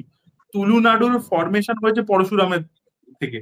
পরশুরাম নিজের যে অ্যাক্সটা, যে কুঠারটা জলে ফেলেছিল সমুদ্রে, তো তাতে বলে সমুদ্রটা পিছিয়ে গেছিল এবং ওখান থেকে যে ল্যান্ড মাসটা বেরোয় সেটাই হচ্ছে আজকের দিনের তুলুনাড়ু। তো আর পরশুরাম যেহেতু বারবার দেখবে ওদের রেকারিং থিমটা হচ্ছে যে সাধারণ মানুষ লড়ছে হচ্ছে এর বিরুদ্ধে, মানে রাজা ক্ষত্রিয়দের বিরুদ্ধে, ক্ষত্রিয়রা অত্যাচারী। পরশুরাম কিন্তু তাই করেছিল, 21 বার ক্ষত্রিয়দেরকে হারিয়েছিল। তো সেই থিম এখনো তো ওরা পরশুরামকে ছোঁয়নি। ওদের কাছে মেটেরিয়াল প্রচুর আছে, শিব রয়েছে, শিবের কিছুটা পোর্শন ওরা পার্ট 2 তে ছুঁয়েছে, আর পরশুরাম রয়েছে, আরো অনেকগুলো দেইবা রয়েছে। তো আমার মনে হয় ওদের কাছে যা গল্প আছে আর ভিজুয়াল প্রেজেন্টেশনে ভিজুয়ালাইজেশন যা যা মানে ঋষভ শেট্টি দেখাচ্ছে, তো সেইগুলো ওরা যদি অ্যাজ ইট ইজ করে মানে তাতেই ওরা অনেকগুলো পার্ট বানিয়ে ফেলতে পারবে। রূপম দা বলো। আমার কান্তারা চ্যাপ্টার 1 খুবই ভালো লেগেছে। আমি কালকে এই ভিডিওতে খুব চিৎকার করছিলাম, খুব উচ্চস্বরে বলছিলাম। মানে আমার যখন সিনেমাটা দেখে বেরিয়েছি, এত বৃষ্টি হচ্ছিল, আমি ভাবছিলাম যে আমি কি এখান থেকে ভিডিও করে দেবো। আর লোক প্রচুর ছিল, যেন করিনি। মানে বৃষ্টিতে অনেকক্ষণ আটকে ছিলাম, প্রায় আধ ঘন্টা 40 মিনিট। আমি বাড়িতে এসেছি না, মানে তখনও মনে হচ্ছে এই ছবিটা কিরকম ভাবে ইম্প্যাক্ট ফেলেছে। অনেকে, আমি একটা কমেন্ট দেখছিলাম, যে অনেকে লিখছে যে এই ছবিটা যদি সাউথের ছবি না হতো তাহলে ছবিটাকে এত প্রেস করা হতো না। আমি তাদেরকে একটাই কথা বলবো, তোমরা কান্তারা চ্যাপ্টার 1টা দেখো। মানে এই ছবিটা আমি লিটারালি অডিয়েন্সদেরকে বলতে চাই, ছবিটাকে দেখো তারপর বলো। আর এই ছবিটা না ওই ডাউনলোড করে দেখলাম এই ওই বা ওটিটিতে আসলো ওসব না। এই ছবিটা বিগ স্ক্রিন যে এক্সপিরিয়েন্স, মানে আমি এটুকু বলতে পারি, যদি কান্তারার আগের পার্টের ক্লাইম্যাক্স আমাদেরকে শক প্রোভাইড করে, এবার তাহলে এমন হচ্ছে সেটা আল্ট্রা লেভেলে শক প্রোভাইড করেছে। তার কারণ ওরা দুটো ছবির ট্রেলারে এমন কিছু এলিমেন্টস রেখেছে যেটা আমাদের খুব বেসিক, আর 5টা ছবি হবে ওরকম মনে হচ্ছে। ইভেন আমার এটাও মনে হচ্ছিল হয়তো কান্তারা চ্যাপ্টার 1 এটা আগের মতো হবে না। মানে আমি দেখতে যাওয়ার আগেও ভাবছিলাম হয়তো ছবিটা ওকে ওকে ছবি হবে। ইভেন ছবিটার যখন গুলশান দেওয়াইয়ের যে পোর্শনটার কথা আমরা বললাম ওটা হয়েছে, ওটা কিন্তু আমাকে বিভৎস হিট করেছে। আমি কিন্তু মানে হেভি লেগেছে আমার। আমি ঘড়ি দেখছি, ছবিটার এখনো প্রায় 40 মিনিট আছে। আমি ভাবছি এই 40 মিনিট আর কি করবে, এবং আরে আমি তখন দেখি কালো, এটাই ভাবছি যে এরপর কি হবে। আমি ভাবছি তাহলে ক্লাইম্যাক্স কি আর কিছু নেই, মানে এটাকে ম্যাচ আর কি করে করবে। তুমি ভাবো না গুলশান দেওয়াইয়া যে সিনটা, ওটা আগের কান্তারার লেভেলের। আমি ভাবছি ঠিক আছে ভাই, আমাকে নিরাশ কোন রকম করেনি, ওই জায়গাটা অ্যাচিভ করে দিয়েছে। এবার আরো 40 মিনিট ধরে কি বক বক করে যাবে, ড্রামা হবে শুধু। এবার যখন দেখছি ওরে বাবা, মানে ক্লাইম্যাক্স এই লেভেলে আছে, এবং ক্লাইম্যাক্সের শেষে যে হুকটা, যেটা বন্ধ কেন, আমি ভাবছি ওরে ভাই এই থার্ড পার্টও হবে কিছু। মানে তখন আমি মারাত্মক এক্সাইটেড। আর ঋষভ শেট্টি মানে নিজে তো ভয়ানক পারফরমেন্স দিয়েছে, ছেড়েই দাও, এছাড়াও যে টিমটাকে অ্যাসেম্বল করেছে না, প্রত্যেকে দারুণ। মানে যে মায়ের চরিত্র করেছে, আমি তো মানে ওনার পারফরমেন্স দেখে মুগ্ধ। যে ওই লোক, মানে ওই যে ক্যারেক্টারটা, যে শেষে বলবে তুই যা আমি আছি, যে ওকে গল্প শোনাতো, ব্যাপক ব্যাপক। মানে ওই দুজনের পারফরমেন্স দারুণ। এবং ছবিতে ভিজুয়ালস এর কথা এতক্ষণ ধরে অরিত্র সাগরনীল বললো, আমার ছবিতে ভিজুয়ালস তো ভালো লেগেছে, তার থেকে যেটা ভালো লেগে সেটা হচ্ছে লোকেশনটাকে যেরকম ভাবে দেখিয়েছে। দেখো, রাজামৌলির ছবি আমরা এতক্ষণ কথা বললাম, ট্রিপল আরেও একটা সেম সিকোয়েন্স আছে, যে বাঘ এবং এনটিআর দুজনের ফেস অফ। ঠিক আছে, ওটাকে দেখিয়েছে, ওটার যা বাজেট আমি মানতে পারি ওটা দেখিয়েছে। তুমি বলো এখানে বাঘের যে সিকোয়েন্সটা, যখন বাঘটা আসছে, এবং এখানে না বাঘটাকে আরো আরো বেশি রিয়েলিস্টিক লাগছে। ওই যখন চোখের, মানে ওটাতে আমি গলা ফলা আমার চিড়ে গেছে, আমি এভাবে চিৎকার করেছি ওই যে সিনটা। এবং আরেকটা সিন যখন হচ্ছে একজন আসবে, আমি একদম সামান্য বলছি, তোমরা ট্রেলারেও দেখেছো, অডিয়েন্সদের বলতে চাইছি, অনেকগুলো ক্রিয়েচার ঝাঁপিয়ে পড়বে, চারিপাশে ক্রিয়েচার, ওরকম শট অন্য ছবিতে আমরা দেখেছি, কিন্তু এই ছবিতে ওরকম রাতের দৃশ্যে যেরকম ভাবে ক্রিয়েট করেছে, ব্যাপক ব্যাপক। আর আরেকটা শট আছে, হাতের মধ্যে একটা জিনিস রয়েছে, একটা সাপ উঠে আসবে এবং সাপটা এসে পাশে থাকবে। আমি এইটুকু বলছি অরিত্র, গোটা হলে খালি হাততালি পড়েছে। 3 থেকে 4 মিনিট ওই পরের সিনে কিছু শুনতে পাইনি, লোকে হাততালি দিয়েই যাচ্ছে। তো এই ছবিটা না, মানে যা আমাদের প্রমিস করে তার থেকে অনেক বেশি কিছু ডেলিভার করেছে। আর না সাগর, আমি বলবো কি যে ফার্স্ট পার্টের থেকে সেকেন্ড পার্টটা বেটার। তার কারণ হচ্ছে এইবারে তুমি যদি দেখো ওরা কিন্তু ইভলভ করেছে, ফিমেল ক্যারেক্টার অনেক বেশি স্ট্রং, তাদের আর্ক রয়েছে। তারপর তুমি দেখবে কান্তারা চ্যাপ্টার 1-এ ফার্স্ট মানে সিনেমার প্রথম দিকটাতে, মানে যেটা মানে 1 ছিল, যেটা লেজেন্ড, কান্তারার লেজেন্ড, ওখানে দেখবে অনেকক্ষণ ধরে এরকম অনেক প্রচুর জিনিসপত্র আছে যেটা কিন্তু গল্পটাকে এগিয়ে নিয়ে যাচ্ছে না, গল্পটা অনেক জায়গায় স্ট্যাগনেন্ট হয়ে যায়, ওই জন্য কিন্তু বোরিংও লাগে। মানে আমি প্রথম ছবিটার ক্ষেত্রে বলছি, বাট এইবারে কিন্তু সেরকম কিছু নেই। এখানে প্রত্যেকটা প্লট পয়েন্ট এমন ভাবে উইভ করেছে এবং একটার সাথে একটা এমন ভাবে কানেক্ট করেছে যে পুরো ছবিটা কিন্তু এনগেজিং, কোথাও কিন্তু হুম। ড্রপ করেনি ছবিটা। তো এবারে আর তুমি দেখবে বেটার। আর ছবিটা দেখবে একদম শুরুতে, মানে কোনো এদিক ওদিক না গিয়ে একদম শুরুতে দেখবে মনোলগটা দিল এবং হচ্ছে ন্যারেশনে ঢুকে গেল যে আমার বাবা গায়েব হয়েছিল। আমি না অবাক হয়ে গেলাম, কোনো বিল্ড আপ নেই, কোনো কিচ্ছু নেই, ডিরেক্ট টু দি পয়েন্ট। ওটা আমার হেভি লেগেছে যে পুরো ছবিটা একদম শুরুতেই অডিয়েন্সের সাথে কোনো ভাট বকাবকি নেই, কিচ্ছু নেই, একদম অন পয়েন্ট ছবি। আর ছবির সাউন্ড, ওই যে ওয়েভটা ওই জঙ্গলের ভেতরে ওই যে পার্টিকুলার জায়গাটা আছে যেখানে ঢুকছে এবং কানে সাউন্ড লাগছে, তুমি ভাবো তোরাকে কি ডিজাইন করেছে। ওই সাউন্ড এফেক্টটা ব্যাপক, ওই পার্টিকুলার অ্যাম্বিয়েন্সটা আমার হেভি লেগেছে। তো আমি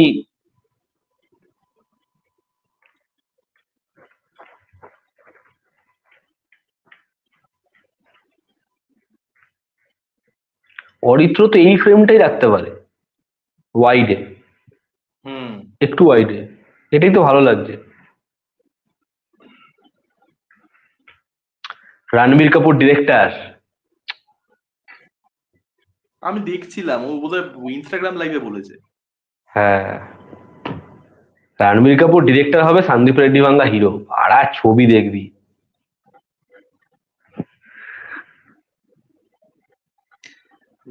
এই পোর্শনটা না, এই পোর্শনটা এডিট করবি না, এই পোর্শনটা রেখে দিবি যে অরিত্র ঘাপ করে উঠে গেল, আমরা এরকম ভ্যালতাল বকলাম, এটা রেখে দিবি। এটা রেখে ওই যে ইয়েগুলো হয় না, ওই যে এটা বলার পরে যে ব্লু পার্টস হয় না, যে স্ক্রিনের গুলো প্যাক করে চলে আসে, 1 সেকেন্ডে চি করে চলে আসে, নো সিগন্যাল, ওরকম একটা রেখে আবার অরিত্র আসলে ওটা রেখে দিবি, হেভি লাগবে। সন্দীপ রেড্ডি বাংলা হিরো হলে সবার আগে জিজ্ঞাসা করবে ডিরেক্টরকে যে হিরোইনকে থাবড়া মারার দৃশ্য রেখেছো কি? হিরোইনকে আরে থাবড়া মারা। আ- আমি বলছি একটা একটা মিম দেখেছিলাম, ব্যাটস অফ বলিউডে সন্দীপ রেড্ডি ভাঙ্গার ফেভারিট সিন হচ্ছে ওই যখন লাথি মারে উল্টে পড়ে যায়, ওটা নাকি বেস্ট সিন। আমি ভাবছি আরে কিভাবে মিম গুলো বানায় এরা, উফ, কি বুদ্ধি। সন্দীপ রেড্ডি ভাঙ্গা ছবির নায়ক এবং ছবির নায়িকা হচ্ছে অনুপমা চোপড়া।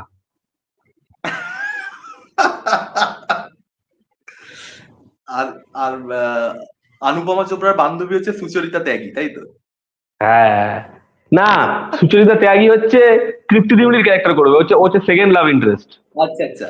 আর না, আর অনুপমা চোপড়ার আর সিনেমার ভিলেন হচ্ছে জাভেদ আখতার। সিনেমার ভিলেন রাজীব মাসান, জাভেদ আখতার মেয়ের বাবা। আচ্ছা আচ্ছা, রাজীব মাসান, আচ্ছা। আর হিরোর আর বন্ধু হচ্ছে হিরোর বন্ধু হচ্ছে অনুরাগ কাশ্যপ। অনুরাগ কাশ্যপ, একদম একদম। আমরা এই জায়গাটা রাখবো ঠিক করেছি অরিত্রদা, কারণ আমরা খুবই এন্টারটেনিং আলোচনা এতক্ষণ করেছি। গোটা ভিডিও সব থেকে এন্টারটেনিং পার্টটা তুমি মিস করে গেলে। কি হয়েছে? আমি বললাম রণবীর কাপুর ডিরেক্টর হবে, ছবিতে লিড হবে হচ্ছে সন্দীপ রেড্ডি ভাঙ্গা, ছবিতে নায়িকা হচ্ছে অনুপমা চোপড়া, ছবিতে নায়িকার বন্ধু হচ্ছে সুচিত্রা ত্যাগী, আর ছবিতে রাজীব মাসান হচ্ছে ভিলেন, আর ছবিতে হচ্ছে ইয়ের বাবা হচ্ছে অনুপমা চোপড়ার বাবা হচ্ছে জাভেদ আখতার, আর একমাত্র বেস্ট ফ্রেন্ড হচ্ছে সন্দীপ রেড্ডি ভাঙ্গার অনুরাগ কাশ্যপ। কি যেন আমরা কি নিয়ে আলোচনা করছি, অরিত্রদা আমরা বলছিল না? কানসার অরিত্রদা নিয়ে বলো বলো। আলোচনা, হ্যাঁ আমরা হ্যাঁ, বলো কানসার বলো। নিয়ে আলোচনা করছিলাম। হম হম হ্যাঁ হ্যাঁ, বলো বলো। না না, আলোচনা মোটামুটি আমাদের না, আলোচনা হয়ে গেছে, এবার আমরা পরে আলোচনাটা যাবো। না, কি না, আলোচনা এই করছিল? portion- না, অরিত্রদা ভুলেই গেছে যে কি আলোচনা না না, করছিল। অরিত্র বলছিল না, আমি বলছিলাম। বলো বলো বন্ধু, বলো বলো বলো না, না না, বলো এই না। এই এই- এই পোর্শনটা কেটে আবার ডিরেক্ট আলোচনা আসছে আবার। তো ছবিটার যে সাউন্ডের কাজ হচ্ছে, ওয়েভের যে জায়গাটা আছে না, যে একটা পোর্শনে ঢুকতে পারছে না একটা জায়গাতে, ওই ওয়েভের জায়গাটা কিন্তু খুব খুব ভালো আর কি। তো আমার কান্তারা চ্যাপ্টার 1 খুবই ভালো লেগেছে, আমি ভীষণ ভীষণ স্যাটিসফাই ছবিটা দেখে, খুব ভালো। আর একটা জিনিস নিয়ে আমরা খুব কম আলোচনা করি, সিনেফাইলরাই খুব কম আলোচনা করে, কিন্তু আমার মনে হয় সিনেমা সেটা খুবই গুরুত্বপূর্ণ একটা টুল, সেটা হচ্ছে কাস্টিং। কেন বলছি কথাটা, সেটা যারা এই ছবিটা দেখেছে তারা মানে তোমরা বুঝতে পেরে যাবে, আমরা ডিটেলসে ঢুকতে পারবো না, কিন্তু কাস্টিং কিন্তু খুব ইম্পর্টেন্ট একটা জিনিস, এবং কাস্টিং যদি বুদ্ধিমত্তার সঙ্গে করা যায় তাহলে কিন্তু অনেক কিছু সিনেমার মধ্যে বিগ টাইম ওয়ার্ক করে যেতে পারে, যেটা কিন্তু এই ছবির ক্ষেত্রে অ্যাকচুয়ালি হয়েছে। তো এটা আমার মনে হয় যে মানে ম্যাক্সিমাম ক্ষেত্রে আমরা দেখতে পাই যে মানে স্টিরিওটাইপ করা হয় যে এই রোল একে দেয়া হবে, ওই রোল তাকে দেয়া হবে, এবং হিরো আর হিরোইনদেরকেও বুদ্ধিমান হতে হবে। আর আরেকটা জিনিস আমি বলবো এই ছবিটার ক্ষেত্রে, সেটা হচ্ছে ছবিতে একটা ক্যারেক্টার আছে যে হচ্ছে যার নাম শুনলে সবাই ভয় পায়, যে চাবুক নিয়ে আসে মারতে, ঠিক আছে? ওই যে সিনটা না আমি দেখছি ফ্যামিলি অডিয়েন্স ওই সিনটা হেভি মস্তি পেয়েছে, মানে হেভি মস্তি পেয়েছে। ওই ক্যারেক্টারটা যখন ঢোকে না, ঢোকার পর ওর সাথে যে জিনিসপত্রগুলো হয়, ওটাতে যে আমার হেভি মজা লেগেছে আমি বলবো না, কারণ ছবির কমেডি আমার জন্য খুব বেশি ওয়ার্ক করেনি। কিন্তু আমি দেখছি অডিয়েন্স হেসে লুটোপুটি খাচ্ছে, আমি তখন বুঝলাম যে আমাদের এখানে সব ছবিতে যে কমেডি ঢোকাতে চায়, আমরা বলি কমেডিটা ওয়ার্ক করছে না ওয়ার্ক করছে না, এটা না আমি দেখেছি কমেডি কিন্তু অডিয়েন্সের জন্য অনেক ক্ষেত্রে ওয়ার্ক করে যায়, পরিষ্কার কমেডিটা, মানে আমি ওই ভালগার কমেডিটা বলছি না, তবে ফ্যামিলি অডিয়েন্স কিন্তু কমেডিটা বেশ এনজয় করছিল। আর আরেকটা আমি লাস্ট বলবো, এটা এসএসআর আমি দেখতে গেছিলাম, বললামই যেটা, আমি দেখলাম এত উন্নত দর্শক ছবিটা দেখতে গেছে। কেন বলছি? সেকেন্ড হাফ, প্রথম কথা হচ্ছে ছবিতে ফার্স্টে 20 মিনিট ধরে অ্যাড দেখিয়েছে, ভালো কথা। সেকেন্ড হাফ ফার্স্টে চালিয়ে দিয়েছে। ফার্স্ট 20 সেকেন্ড দেখে আমি কোনোই বুঝে গেছি এটা গন্ডগোল আছে, এটা সেকেন্ড হাফ চালিয়েছে। ঠিক আছে, আমরা নিজেদের মধ্যে আলোচনা করছি যে এবার ঝামেলা শুরু করবো কিনা, ঝামেলা ইন দ্য সেন্স বলবো কিনা চেঁচিয়ে, যে এটা কিন্তু ভুল দেখানো হচ্ছে আমাদেরকে। আমি দেখছি ওখানে 20-30টা ছেলে গেছে, তারাও সঙ্গে সঙ্গে বুঝে গেছে, মানে অতটা আগে এটা রেগুলার সিনেফাইল না হলে অতটা আগে বোঝা সম্ভব নয়। বুঝে তো গেছি এবং তারাও চেঁচামেচি আরম্ভ করে দিয়েছে। তারপর 20 মিনিট আরো হোল্ড হলো, সিনেমা দেখা আমরা স্টার্ট করলাম প্রায় 9:40। তারপর আবার ফার্স্ট হাফ থেকে সিনেমা চালানো হলো। তা আমি এরকম মানে উন্নত দর্শক খুবই কম দেখতে পাই। অনেক ক্ষেত্রে কিন্তু এরকম হতেই পারতো যে সেকেন্ড হাফ চালিয়ে দিয়েছে, বসে রয়েছে 20 মিনিট ধরে, এরকম দর্শক আমি জানি। আমি যেহেতু রেগুলার হলে যাই বুঝতে পারি, কিন্তু সেটা কিন্তু এই ক্ষেত্রে হয়নি। তো যে লেভেলে চিল্লামিল্লি হয়েছে এখানে, মানে ওরা হলের লোকজন পাগল হয়ে গেছে যে ভাই এটা কারা চলে না, এসছে হলের মধ্যে। আমি আমি এটার বাইরে একটা অন্য কথা বলতে চাই, আমি মেকিং বা স্টোরি টেলিং এর বাইরে, যে তুমি যদি ঋষভ শেট্টি, রাজবি শেট্টি, তারপর আমাদের রক্ষিত শেট্টি, এদের যদি কথাবার্তা, বা ইভেন ইয়াশ, এদের যদি কথাবার্তা শোনো, ওরা কিন্তু এই জিনিসটাকে একটা মুভমেন্ট হিসাবে ধরছে, যে ভাই আমাদেরকে বাকি 3টে ইন্ডাস্ট্রি পাত্তা দেয় না, ঠিক আছে, তেলেগু, তামিল ওরা এগিয়ে থাকে আমাদের থেকে, আর মালায়ালামের থেকেও কানাডা পিছিয়ে ছিল। তো ওদের বক্তব্য হচ্ছে যে ভাই আমাদেরকে যে করে হোক আমাদেরকে প্যান ইন্ডিয়া লেভেলে নিজের ছাপ ছাড়তে হবে, যে আমরাও কোনো অংশে কম নই। এবার সেটা তুমি ওদের কাজ বা কথার মধ্যে পরিষ্কার বুঝতে পারবে। ওরা কিন্তু জিনিসটাকে কিন্তু নট অ্যাজ আ ফিল্ম, মানে ফিল্ম হিসেবে দেখছেই না ওরা। মানে তুমি দেখবে হুম। জাস্ট ওই ছবিটা প্রমোট, নিজে KGF 2 এর পরে ইন্টারভিউ দিতে এসছে, এসে গারুড়া গামানা বিধবা বাহানা নিয়ে বলছে, নাই বলতে পারে, কি যায় আসে ওর, ঠিক আছে। অ্যাকচুয়ালি ও ব্যাঙ্গালোর থেকে অপারেট করে, রাজবি শেট্টি, আর এ ইয়াশ করে হচ্ছে ব্যাঙ্গালোর থেকে, মেইন স্ট্রিম ইন্ডাস্ট্রির মধ্যে। ও তো নাই কথা বলতে পারে, কেন বলছে? ওরা কিন্তু জিনিসটাকে একটা অন্য লেভেলে দেখছে আর কি। মানে ওই ওই ব্যাপারটাই কিন্তু রিফ্লেক্ট হচ্ছে। এবং আমার একটা জিনিস খুব ভালো লেগেছে, যে রুক্মিণী বাসন্তের ব্যাপারে বলছি। ওই রুক্মিণী বাসন্তের একটা ইন্টারভিউ দেখছিলাম। রুক্মিণী বাসন্ত যে ব্যাকগ্রাউন্ড থেকে পড়াশোনা করেছে, রাডা থেকে তো পড়েছে, রয়্যাল একাডেমি যেটা লন্ডনে রয়েছে, ড্রামা নিয়ে পড়েছে। এবার সেখানে ও যে ইন্টেলেকচুয়াল জিনিসপত্র শিখেছে, বা যে ধরনের পড়াশোনা অ্যাক্টিং নিয়ে করেছে, ও কিন্তু সেটা এই সিনেমাগুলোতে অ্যাপ্লাই করতে পারে না, 100% শিওর, ঠিক আছে। কিন্তু তুমি দেখবে ওর কিন্তু মেন স্ট্রিম সিনেমার প্রতি একটা রেসপেক্ট আছে। ও কিন্তু এই জিনিসগুলো কনভিকশনের সাথেই করছে কিন্তু। আজকে মাদ্রাসি ছবিতে ওর ক্যারেক্টারটা অত পপুলার হয়েছিল, মালতি বলে ক্যারেক্টারটা, বা এখানে এই যে কনকাবতী, এটা যে এতটা পপুলার হচ্ছে, ও কিন্তু ফুল কনভিকশনের সাথেই পারফরমেন্সটা দিয়েছে, যে হ্যাঁ মেন স্ট্রিম সিনেমাতে আমাকে এইভাবে করতে হবে জিনিসটা, but I will do it with conviction. তো এটাই বলছি, আবার যখন সপ্তা সাগর দা চেল্লো করেছে, তখন ওই যে সাটেল পারফরমেন্সটা, তার যে নুয়ান্সটা ধরতে হবে সেটা ধরেছে। তো এই ফ্লেক্সিবিলিটিটা একটা থাকা উচিত। আমি এটা বাংলা সিনেমার ক্ষেত্রে স্পেশালি বলছি। আমাদের এখানে তো একটা টাইপের সিনেমা করলে, সে অন্য টাইপের সিনেমা করলে বোঝা যায় যে আড়ষ্ট, মানে সে মানে যেন জোর করে তাকে ঠেলে দিয়েছে, জোর করে করছে জাস্ট, মানে কনভিকশনটা দেখতে পাই না। সেই কনভিকশনটা আমি দেখতে পেলাম রুক্মিণী বাসন্তের মধ্যে, যেটা খুব ভালো একটা বিষয়। না, কনভিকশনটা রেসপেক্ট থেকে আসে। তুমি যেটা বলছো, সেই সমস্ত মানুষদের খুব একটা রেসপেক্ট নেই অ্যাকচুয়ালি কমার্শিয়াল মেইনস্ট্রিম ছবির প্রতি। তো সেইটাতে সমস্যা নেই। রেসপেক্ট থাকলে কনভিকশনটা আসে। তোমাকে তো সবার আগে ওটা ভালোবাসতে হবে। যদি কেউ বলে যে আমি দেখি না, বা আমি ব্যক্তি জীবনে দেখতে পছন্দই করি না, তাহলে সেটা মুশকিল, খুব মুশকিলের কথা। আমি এরকম দেখেছি। দেখেছি মানে কি, আমি মানে মানে দর্শকও হয়তো দেখেছে। তো সেইটা খুব মুশকিল আর কি, যদি এরকম মানে আর কি মানুষজন সামনাসামনি বলে। অনেকে আছে ভেতরে লুকিয়ে রাখে, বলে না। অনেকে সামনাসামনিও বলে। আমি কারোর প্রতি কোনো রকম অশ্রদ্ধা না রেখেই বলছি, আমার মনে হয় যে রেসপেক্ট করা উচিত আর কি, এবং সেখান থেকেই কনভিকশনটা আসবে। তাহলে আচ্ছা, আমরা আমাদের পরের নেক্সট ছবিটা কি নিয়ে আছে? পড়ি। হ্যাঁ, হ্যাঁ, সানি হ্যাঁ। সংস্কারি কি তুলসী কুমারী, যেটা 5 মিনিটেই কভার হয়ে যাবে, বিকজ ছবিটাও মানে কিছু বলার নেই। ছবিটা বেসিক্যালি রিলস এর মতো হয়েছে। আমি একটাই কথা বলবো সবার আগে, বলবো, এই ছবিটা যে কতটা অগা সেটা লোকে রিসেন্ট দেখে বুঝতে পারবে। ছবিটা একটা নতুন প্রোমো ড্রপ করেছে যেখানে বরুণ ধাওয়ান গাড়ি চালাচ্ছে এবং ও মেয়েটার নাম নিয়ে এরকম করছে। তা ওটা একটা খুব পপুলার মিম, যেটা নিয়ে অরিজিৎ সিংও কথা বলেছিল একটা চ্যাট শোতে এসে, যে ওটা আমার হেভি লেগেছিল, শ্বেতা না স্মৃতি বলে উঠবে আমার গান চালালে। তুমি ভাবো ওই একটা মিমকে ওরা হুবহু কপি পেস্ট করে বসিয়েছে এবং ওই ক্রিয়েটার গুলোকে নিয়ে এসছে। ভালো কথা, ওই মিমটাকে পর্যন্ত টুকতে পারেনি। মানে তুমি অরিজিনাল মিমটা দেখো, তোমার হাসি লাগবে ছেলে মেয়েগুলোর এমন এক্সপ্রেশন, ওটাকেও টুকতে পারেনি। এবং এত অখাদ্য একটা মিমটাকে কপি করে বানাচ্ছিস তোরা, এই হচ্ছে আমাদের বর্তমান সময়ের কমেডি। আমার এটাতে খুব বড় করে আক্ষেপ রয়েছে। আর একটা কথা হচ্ছে, সবার না মানে বরুণের মধ্যে কিন্তু পোটেনশিয়াল ছিল কমেডির, ও কিন্তু কমেডি ভালোই করেছে একটা টাইমে। একটা কথা হচ্ছে, বরুণকে বুঝতে হবে যে আজকে ওর বয়সটা, যখন হামটি শর্মাকে তুলে নিয়ে আসছে বা বদ্রীনাথকে তুলে নিয়ে আসছে, ওই বয়সটা নেই। ফলে ওর মুখে ওই জিনিসটা আসছে না, অতটা ইনোসেন্ট ওকে লাগছে না। আর দুই হচ্ছে, অক্ষয় কুমার আর গোবিন্দা, অনেকে বলতো তো যে ওদের মিক্সচারও, ওটা হওয়া তো সহজ নয়। ওই যে ইম্প্রোভাইজ করা, পিছনে থেকেও এমন এমন অ্যাক্টিভিটিস করা যেটা থেকে হাসি লাগবে। আমার বরুণকে দেখে সত্যি বলছি, অরিত্র সাগর নীল, আমার না বহু সিনে বিরক্ত লাগছিল যে এরকম কেন করছে, এত বাজে লাগছে দেখতে আমার, মানে যেই কারণে আমি আরো বেশি ডিসঅ্যাপয়েন্টেড ছবিটা দেখে। আচ্ছা, আমাকে একটা কথা বলো রূপম, আমি এটা তোমাদের দুজনের থেকে জানতে, এই যে new age Govinda, new age Akshay Kumar, এই যে কার্তিক আরিয়ান অক্ষয় কুমারকে কপি করে, বরুণ ধাওয়ান অনেকগুলো ছবি জুড়ে গোবিন্দাকে কপি করবার চেষ্টা করে, মানে এইটা কেন? মানে নিজের কোনো আইডেন্টিটি এটা তৈরি করছে না কেন? তৈরি করতে পারছে। আমি আমি সত্যি বলছি, তুমি যে কথাটা বললে, এটা আমার ফিল হয়েছিল ভুলভুলাইয়া 3 দেখার সময়। দেখবে ওই না অক্ষয় কুমার একটা না দেখো, আচ্ছা অরিত্র কোনটা বলে না, আমি বলে না আগে, আমি বলছি তারপর। আমি আমি কেন বলছি কার্তিক কপি করেছে অক্ষয়কে, তুমি দেখবে কার্তিকের প্রতি আমার তো আলাদা করে কোনো রাগ নেই, আমার তো চান্দু চ্যাম্পিয়ন ভালোই লেগেছিল। আমার যেটা বলার সেটা হচ্ছে, দেখবে অক্ষয় কুমার না একটা শয়তানি জিনিসপত্র করে ওর সিনেমাগুলোতে, ঠিক আছে? হচ্ছে কি জানলে গেছো, এরকম অদ্ভুত মারি ফাড়ি বের করে কেমন এটা করে। এবার কার্তিক আরিয়ানও না বুলবুলা থ্রিতে সেটা করছে। হ্যাঁ, বারে বারে আমি দেখছি শালা পুরো টুকে দিচ্ছে এগুলো অক্ষয়কে, ওই ম্যানারিজমটা।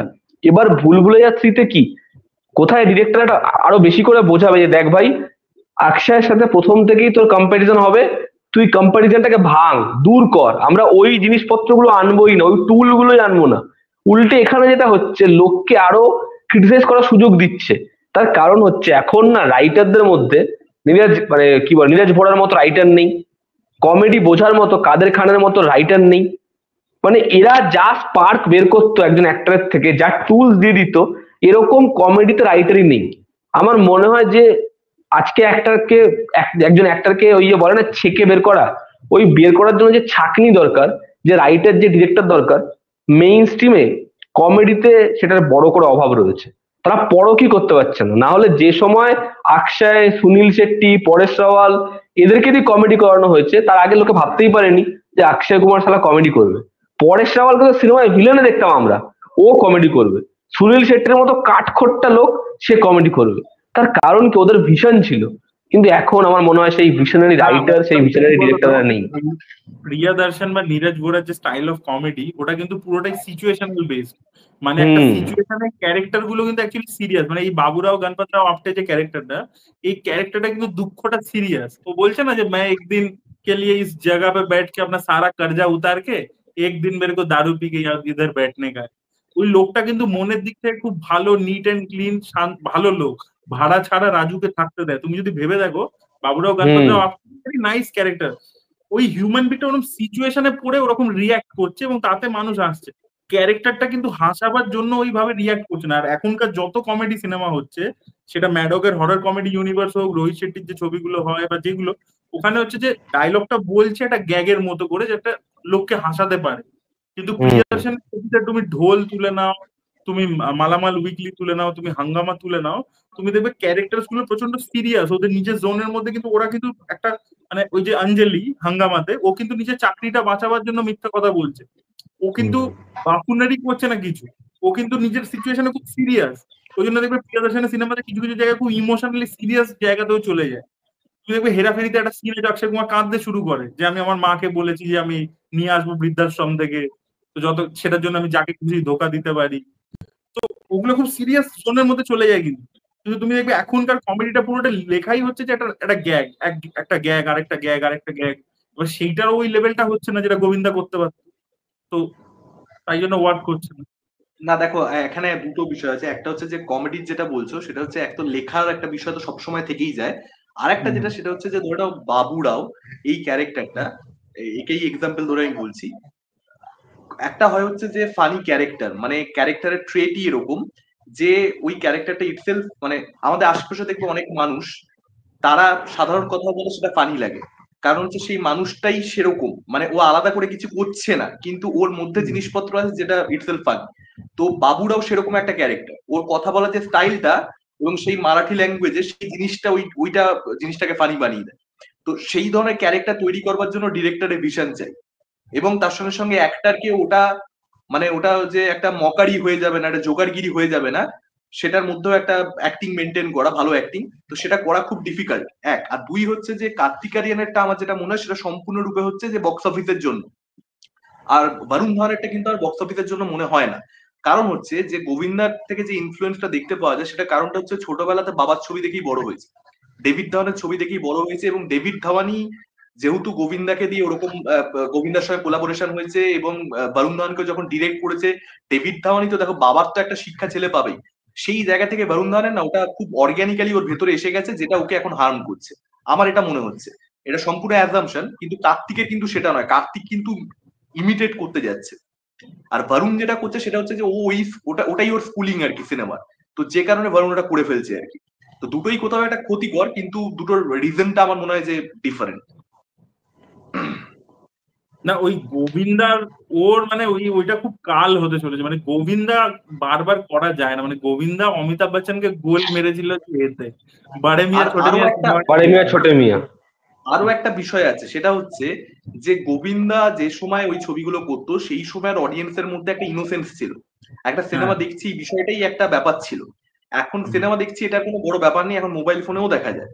তো সেইটা কিন্তু মাথায় রেখে যে অডিয়েন্স ইভলভ হয়ে গেছে, অডিয়েন্স কিন্তু এখন যে কোনো ধরনের কমেডি দেখে নেবে না। গোবিন্দটা পুল অফ করতে পারতো এটাও যেরকম সত্যি, অডিয়েন্সের টেস্টও কিন্তু ম্যাটার করে যাচ্ছে সেটা কোথাও ঠিক, একটা। সেটা ঠিক, এটা ঠিকই বলছো, এটা আমি এগ্রি করছি। কিন্তু প্রত্যেকের আচ্ছা নিজের একটা আইডেন্টিটি ক্রিয়েট করা উচিত বলে আমার মনে হয়, প্রত্যেকটা হিরোর হুম একটা নিজস্ব হুম আইডেন্টিটি থাকা উচিত। যদি আগের টাইমে ইমিটেট করতে যাই তাহলে খুব প্রবলেম্যাটিক। শাহরুখ অমিতাভ সালমান, বচ্চন হয়েছে। শাহরুখ সালমান আমির ওরা তিনজনে আলাদা প্রচন্ড বেশি, সেই জন্যই ওরা এত বড় হতে পেরেছে, বা প্যারালালি ওরা লিড করে গেছে ইন্ডাস্ট্রিকে। বা অক্ষয় কুমার সম্পূর্ণ ডিফারেন্ট, তুমি বাকি তিনজনের সঙ্গে কোনোভাবে মেলাতে পারবে না। অজয় দেবগান সম্পূর্ণ ডিফারেন্ট। তো এই এই পার্থক্যটা খুব ক্লিয়ার হওয়া দরকার, যে পার্থক্যটা এখন আর ক্লিয়ার নেই, তার কারণ হচ্ছে গল্প আসছে সেই গল্পের থেকে বেছে নিচ্ছি, ব্যাপারটা এরকম নয়। ব্যাপারটা হচ্ছে এখন এরকম হয়ে গেছে আমার মনে হয় স্টারদের ক্ষেত্রে, যে আমি আগে থেকে ভেবে নিচ্ছি যে আচ্ছা ঠিক আছে, আমি আচ্ছা রণবীর এটা করেছে তাহলে আমার এখন এই ধরনের ছবি করতে হবে, তাহলে আমি রণবীরের সঙ্গে কম্পিট করতে পারবো, তো আমি একটা চলো এই ধরনের ছবি করি। আগে ছিল হচ্ছে আমি যে কোনো ধরনের ছবি যদি ভালো হয় অডিয়েন্সের সঙ্গে কানেক্ট করে তাহলে সেটা বক্স অফিস করতে পারবো। এখন তো সেই জায়গাতে বিষয়টা নেই। মানে বরুণ ধাওয়ান অ্যাকচুয়ালি এই ছবিটা কেন চয়েস করেছে আমি সেটা জানি না সত্যি বলতে, কারণ রণবীর কাপুর ওর কন্টেম্পোরারি, সে কোথায় চলে যাচ্ছে এবং তার কি লাইন আপ, সেখানে বরুণ ধাওয়ানের কিন্তু লাইন আপ তুমি দেখবে যে সেরকম কিছু সেই লাইন আপ কিন্তু নয়, ওর থেকে কার্তিকের লাইন আপ ইভেন বেটার, অনেক বেটার লাইন আপ কার্তিকের। না, তো বরুণ বরুণ ধাওয়ান ধাওয়ানের ব্যাপারটা কি হয়ে গেছে, বরুণ ধাওয়ান এই ছবিটা আমার যেটা দেখে মনে হয়েছে যে ভাই শশাঙ্ক খেতানের সাথে একটা টিউনিং আছে, আগে দুটো হিট ছবি দিয়েছে, তো ডিরেক্টরের উপর ভরসা আছে, প্লাস ধার্মার ব্যাকিং, ধার্মার একটা ব্যানার, ধার্মার সাথেই ও বেশিরভাগ ছবি হিট দিয়েছে, তো সেটা একটা ব্যানার। প্লাস ও ভেবেছে যে এই জোনটার মধ্যে আমাকে চিরকাল লোকে পছন্দ, দেখো ওকে তো অ্যাকশন হিরো হিসাবে তো লোকে রিজেক্ট করে দিয়েছে, ওকে তো বেবিজন তো চলেনি, প্লাস সিটাডেল হানিমানিও অনলাইনে চলেনি সেইভাবে, তাই জন্য পরের সিজন গুলো শেলফ হয়ে গেছে। তো ও দেখছে ভাই আমার অ্যাকশন ইমেজটা চলছে না, এখন অ্যাকশন ইমেজই সবাই করছে, তো সেটা আমার চললো না, ও ট্রাই করে দেখলো। ও চাইছে যে আমি যেটাতে 2014-তে মানে নাম করেছিলাম, হামটি, তারপরে বদ্রীনাথ কি দুলহনিয়া, ওই জোনটার মধ্যে আমি ফেরবার চেষ্টা করছি, সেই এ থেকেই করে। এবার ব্যাপারটা হচ্ছে কি যে সেটা এখন পোস্ট কোভিড ওই ফর্মুলাটা ওয়ার্ক করছে না, তুমি যেটা বললে অডিয়েন্স ইভলভ করে গেছে। আর দ্বিতীয় যেটা জিনিসটা হচ্ছে যে জিনিসটা ভালো বানাতেও পারিনি, মানে বদ্রীনাথ কি দুলহনিয়া এই ছবিটার থেকে অনেক ফার সুপিরিয়ার একটা ছবি, মানে জোনের মধ্যেও ফার সুপিরিয়ার ছবি। বা রকি আর রানী কি প্রেম কাহিনী, যেটা এই ডিরেক্টর লিখেওছে, মানে শশাঙ্ক খেতানি লিখেছে, সেটাও ফার সুপিরিয়ার ছবি এটার থেকে। এটাতে ইমোশন গুলো ল্যান্ড করাতে পারিনি, বা ছবির যে আমাকে সেটা ধরতে পারিনি। আমাকে আর অরিত্রকে একজন অ্যাক্ট্রেস, যে হচ্ছে ভরুণেরই একটা ছবি, আমি নাম বলবো না, ভরুণেরই ছবি, সেই ছবির রাইটার, তার গার্লফ্রেন্ড, সে বলেছিল আমাদেরকে যে এই যে সংলাপটা, ঠিক আছে, মে পেহলি বার ইহা আয়া হুঁ, এটা যদি শাহরুখ খান বলে, ঠিক আছে, ওই যে জওয়ান, ঠিক আছে, যে মে কন হুঁ, পুণ্য হুঁ পাপ হুঁ, মে জো ভি হুঁ আপ হুঁ, এই যে সংলাপ, এবং সংলাপটা কিন্তু ভালো, এই সংলাপটাও ভালো, এই সংলাপটাও ভালো, যে তু কন হ্যায়, यहाँ पे बहुत तेरे जैसे देखे हैं, मेरे जैसे देखे होंगे, पर मैं पहली बार यहाँ आया हूँ, সংলাপ কিন্তু দুটোই ভারী সংলাপ, কিন্তু যখন সেটা ভারুন থ্রো করছে, সেই সংলাপটা আমাদের মনে হচ্ছে কি মকারি করছে, এটা কমেডি হলো, যে মে পেহলি বার ইহা আয়া, এরকম ভাবে বললো, ওটার কোনো ওয়েট নেই সংলাপটা। এবং ভারুনের যদি আমরা বেবি জনে, ওই যে যেখানে সিরিয়াসনেস নেই, ক্যারেক্টারটা সোয়াগ আছে, ইভেন সিটাডেল হানিবানি, ওই যখনও নায়ক ওই হেঁটে হেঁটে আসছে, ওই হাঁটা চলা কথা বলা, ওটার মধ্যে না, ইভেন ভেরিয়াতেও যদি ডিরেক্টররা ওকে খুব বেশি কিছু টুল না দেয়, আমার বারংবার মনে হয় বরুণ না একই ক্যারেক্টার করে, ওই যে হেঁটে আসে, এসে মে ইয়া এই জিনিসপত্রগুলো বলে, ওটা টিপিক্যাল প্রত্যেকটা ছবিতে একই রকম এবং খুব বেকার লাগে। আমার ওই পোর্শনগুলো একদম ভালো লাগে না, মানে আলাদা করা যায় না যে এটা এটা আলাদা। এবং সিদ্ধার্থ মালহোত্রা এখন যে জায়গায় বলিউডে পৌঁছে গেছে, সিদ্ধার্থকে ভালো অ্যাক্টর হিসেবে গণ্য করা হয় না, এবং ওর এমনিও হিট ছবি নেই। আমার মনে হচ্ছে বরুণ যদি নিজের আপকামিং ছবিগুলো ঠিক মতো না করে, বা ভালো স্ক্রিপ্ট না বাছে, যদিও ভেরিয়াটা একদম আলাদা জোনে চলে যাবে এবারও, তাহলে কিন্তু বরুণও ঠিক সিদ্ধার্থের জোনে আসতে চলেছে। মানে একটা সাকসেসফুল সিকুয়াল, ভেড়িয়া করে কিন্তু ওর কেরিয়ারে কোনো লাভ হবে না। হ্যাঁ, একটা সিকুয়াল দিয়ে, হুম, একটা সিকুয়াল দিয়ে, বা ওরকম একটা হাউসের সাথে না, মানে এখন আনিত পাদ্দাও যদি ছবি করে ম্যাডকের সাথে, সেই ছবিটাও 300 কোটি লেগে যেতে পারে, কারণ ওটা ফ্র্যাঞ্চাইজির ভ্যালু, ওটা কে করলো ওটা। এই যে থামা ছবিটা, আয়ুষ্মানের জায়গায় রাজকুমার রাও থাকলেও কিন্তু এই রেজাল্ট হতো, মানে সেটাতে আয়ুষ্মানের ফ্যান ফলোইং এর কৃতিত্ব নেই কিন্তু। তো ভারুনের যে পুলটা ছিল, ভারুন কিন্তু ক্রাউড পুলার ছিল, সেটা ভারুন বুঝতে পারলো না, মাঝখান থেকে ভিকির মতো যে পিওর অ্যাক্টর, সে আস্তে আস্তে স্টারের দিকে পৌঁছে যাচ্ছে, রাজকুমার অনেক বেটার জায়গায় পৌঁছে গেছে, ইভেন আয়ুষ্মান, আমি এখনো মনে করি আয়ুষ্মান ভারুনের থেকে বেটার জায়গায় আছে, কারণ আয়ুষ্মানের ছবিগুলো ফ্লপ হলেও সেই ছবিগুলো কিন্তু কোয়ালিটি ওয়াইজ বেটার, ওর কিন্তু অনেক ছবিটা কোয়ালিটি ওয়াইজ বেটার, ওর ওই যে ডক্টর জি ছবিটা মানে কোয়ালিটি ওয়াইজ বেটার। তো মানে আয়ুষ্মানের ছবিতে ওর পারফরমেন্সটাকে হাইলাইট করা যায়, আলাদা করা যায়, কথা বলা যায়। আর ভারুনের ছবিগুলো এমনই হচ্ছে যে পারফরমেন্সটাকে নিয়ে খুব একটা কিছু বলার নেই। আরেকটা জিনিস আমি বলছি, রূপম সাগর নীল, তোমাদের কি মনে হয় বলো অবশ্যই। প্রত্যেকটা হিরো যখন ওঠে না, সেটার পিছনে আরো একটা জিনিস ডিপেন্ড করে, যে পিছনে যে প্রোডাকশন হাউসের ব্যাকিং আছে, সেই প্রোডাকশন হাউসটা কোন কন্ডিশনে আছে। তুমি দেখবে শাহরুখ খান 90s সব থেকে বড় স্টার হতে পেরেছিল 95 অনওয়ার্ডস, বিকজ সেই সময় ওর পিছনে সব থেকে বড় দুটো প্রোডাকশন হাউসের ব্যাকিং ছিল, ওয়াইআরএফ আর ধর্মা। ঠিক আছে, আর সেই দুটো নিজের পিক ফর্মে তখন ছিল, মানে ওয়াইআরএফ সেই সময় পিক ফর্মে ছিল, ডিডিএল যে মহব্বতে, সব ভালো ভালো ছবি, দিল তো পাগল হ্যায়, ডর, আর ওইদিকে ধর্মা তখন পর পর করছে আর কি, ভালো ছবি করছে, কবি খুশি কবি গম, তার আগে কুছ কুছ হোতা হ্যায়। তো সেইটা কিন্তু শাহরুখ খানকে পুশ দিয়েছে। তুমি যদি দেখো কার্তিক আরিয়ান এখন উঠছে, because T series okay back করছে, এবং টি সিরিজ এখন খুব ভালো কন্ডিশনে আছে, পরপর অনেক হিট ছবি দিয়েছে। বারুদ খান কিন্তু সেই সময়টাই তুমি দেখবে উঠেছে, যে সময়টা actually Dharma was in a good form. এখন কিন্তু ধর্মার ফর্ম খুব ডাউন হয়ে গেছে, কারণ জোহরের প্রোডাকশন হাউসের অবস্থা কিন্তু ভালো না, তোমরা দেখতেই পাবে সেটা।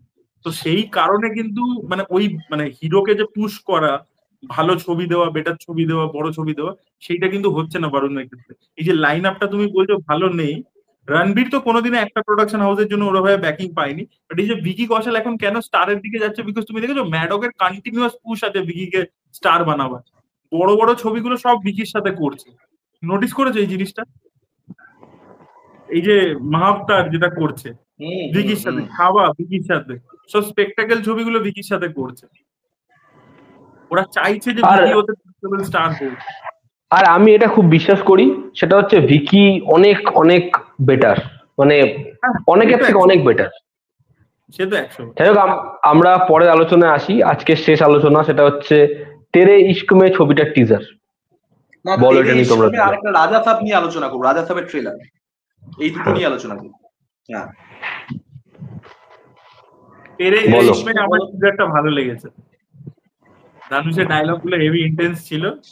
জানিস সাগর নীল আমাকে টক্সিক বলবে, কিন্তু ইম্প্যাক্টফুল ছিল ডায়লগ। আমার আমি ছবি না দেখে ক্যারেক্টারের কি পরিস্থিতি, ওর সাথে কি করা হয়েছে, সেগুলো না জেনে টক্সিক ফক্সিক বলতেই পারবো না, ঠিক আছে, কারণ আমি তো জানি না গল্প কি। এমনও তো হতে পারে ছবিটা দেখালো কৃতি সাননের ক্যারেক্টারটা নিজে, আমি যেটা প্রেড করছিলাম ডিপ্রেশনে ছিল, ওকে ধনুষ বার করলো, ডিপ্রেশন থেকে বেরোনোর পরে এমন একটা জিনিস করলো নিজে না চাইতেই, সেখানে ধনুষ শিকার হলো ওটার, ধানুষও ভালো হয়ে গেল, 100% লাভের মতো হলো, যে ওর জন্য ও হয়তো চায়ও নি কিন্তু ওর বাবা মারা গেছে। এবার সেটাই সাক্ষী, তো এ কি বদলা নেবে না, ওরকম কিছু ভাববে না, ওরকম একটা দিক হয়তো ভেবেছে বা কিছু। যাই হোক, আমি ছবি দেখিনি ভাই, গল্প জানি না, ফলে টক্সিসিটি আছে কি না আমি জানি না সেটাতে। আমার জন্য টিজারটা বস ওয়ার্ক করেছে। প্রথম কথা হচ্ছে ধানুষের তুখর এক্সপ্রেশন, দারুণ এক্সপ্রেশন, ওই যে আসছে ওরকম চোখের ওরকম চাউনি, এবং কৃতি সানন মানে ভালো অ্যাক্ট্রেস হওয়াটা যে দরকার কমার্শিয়ালি সাকসেসফুল হওয়ার জন্য, এটা কৃতি প্রুফ করেছে। মিমিতে খুব ভালো কাজ করেছে কৃতি। হ্যাঁ, কিছু ছবি আছে যেগুলোতে পারফরমেন্সের জায়গা ছিল না, বাট এখানে কৃতিকে খুব ভালো লাগছে।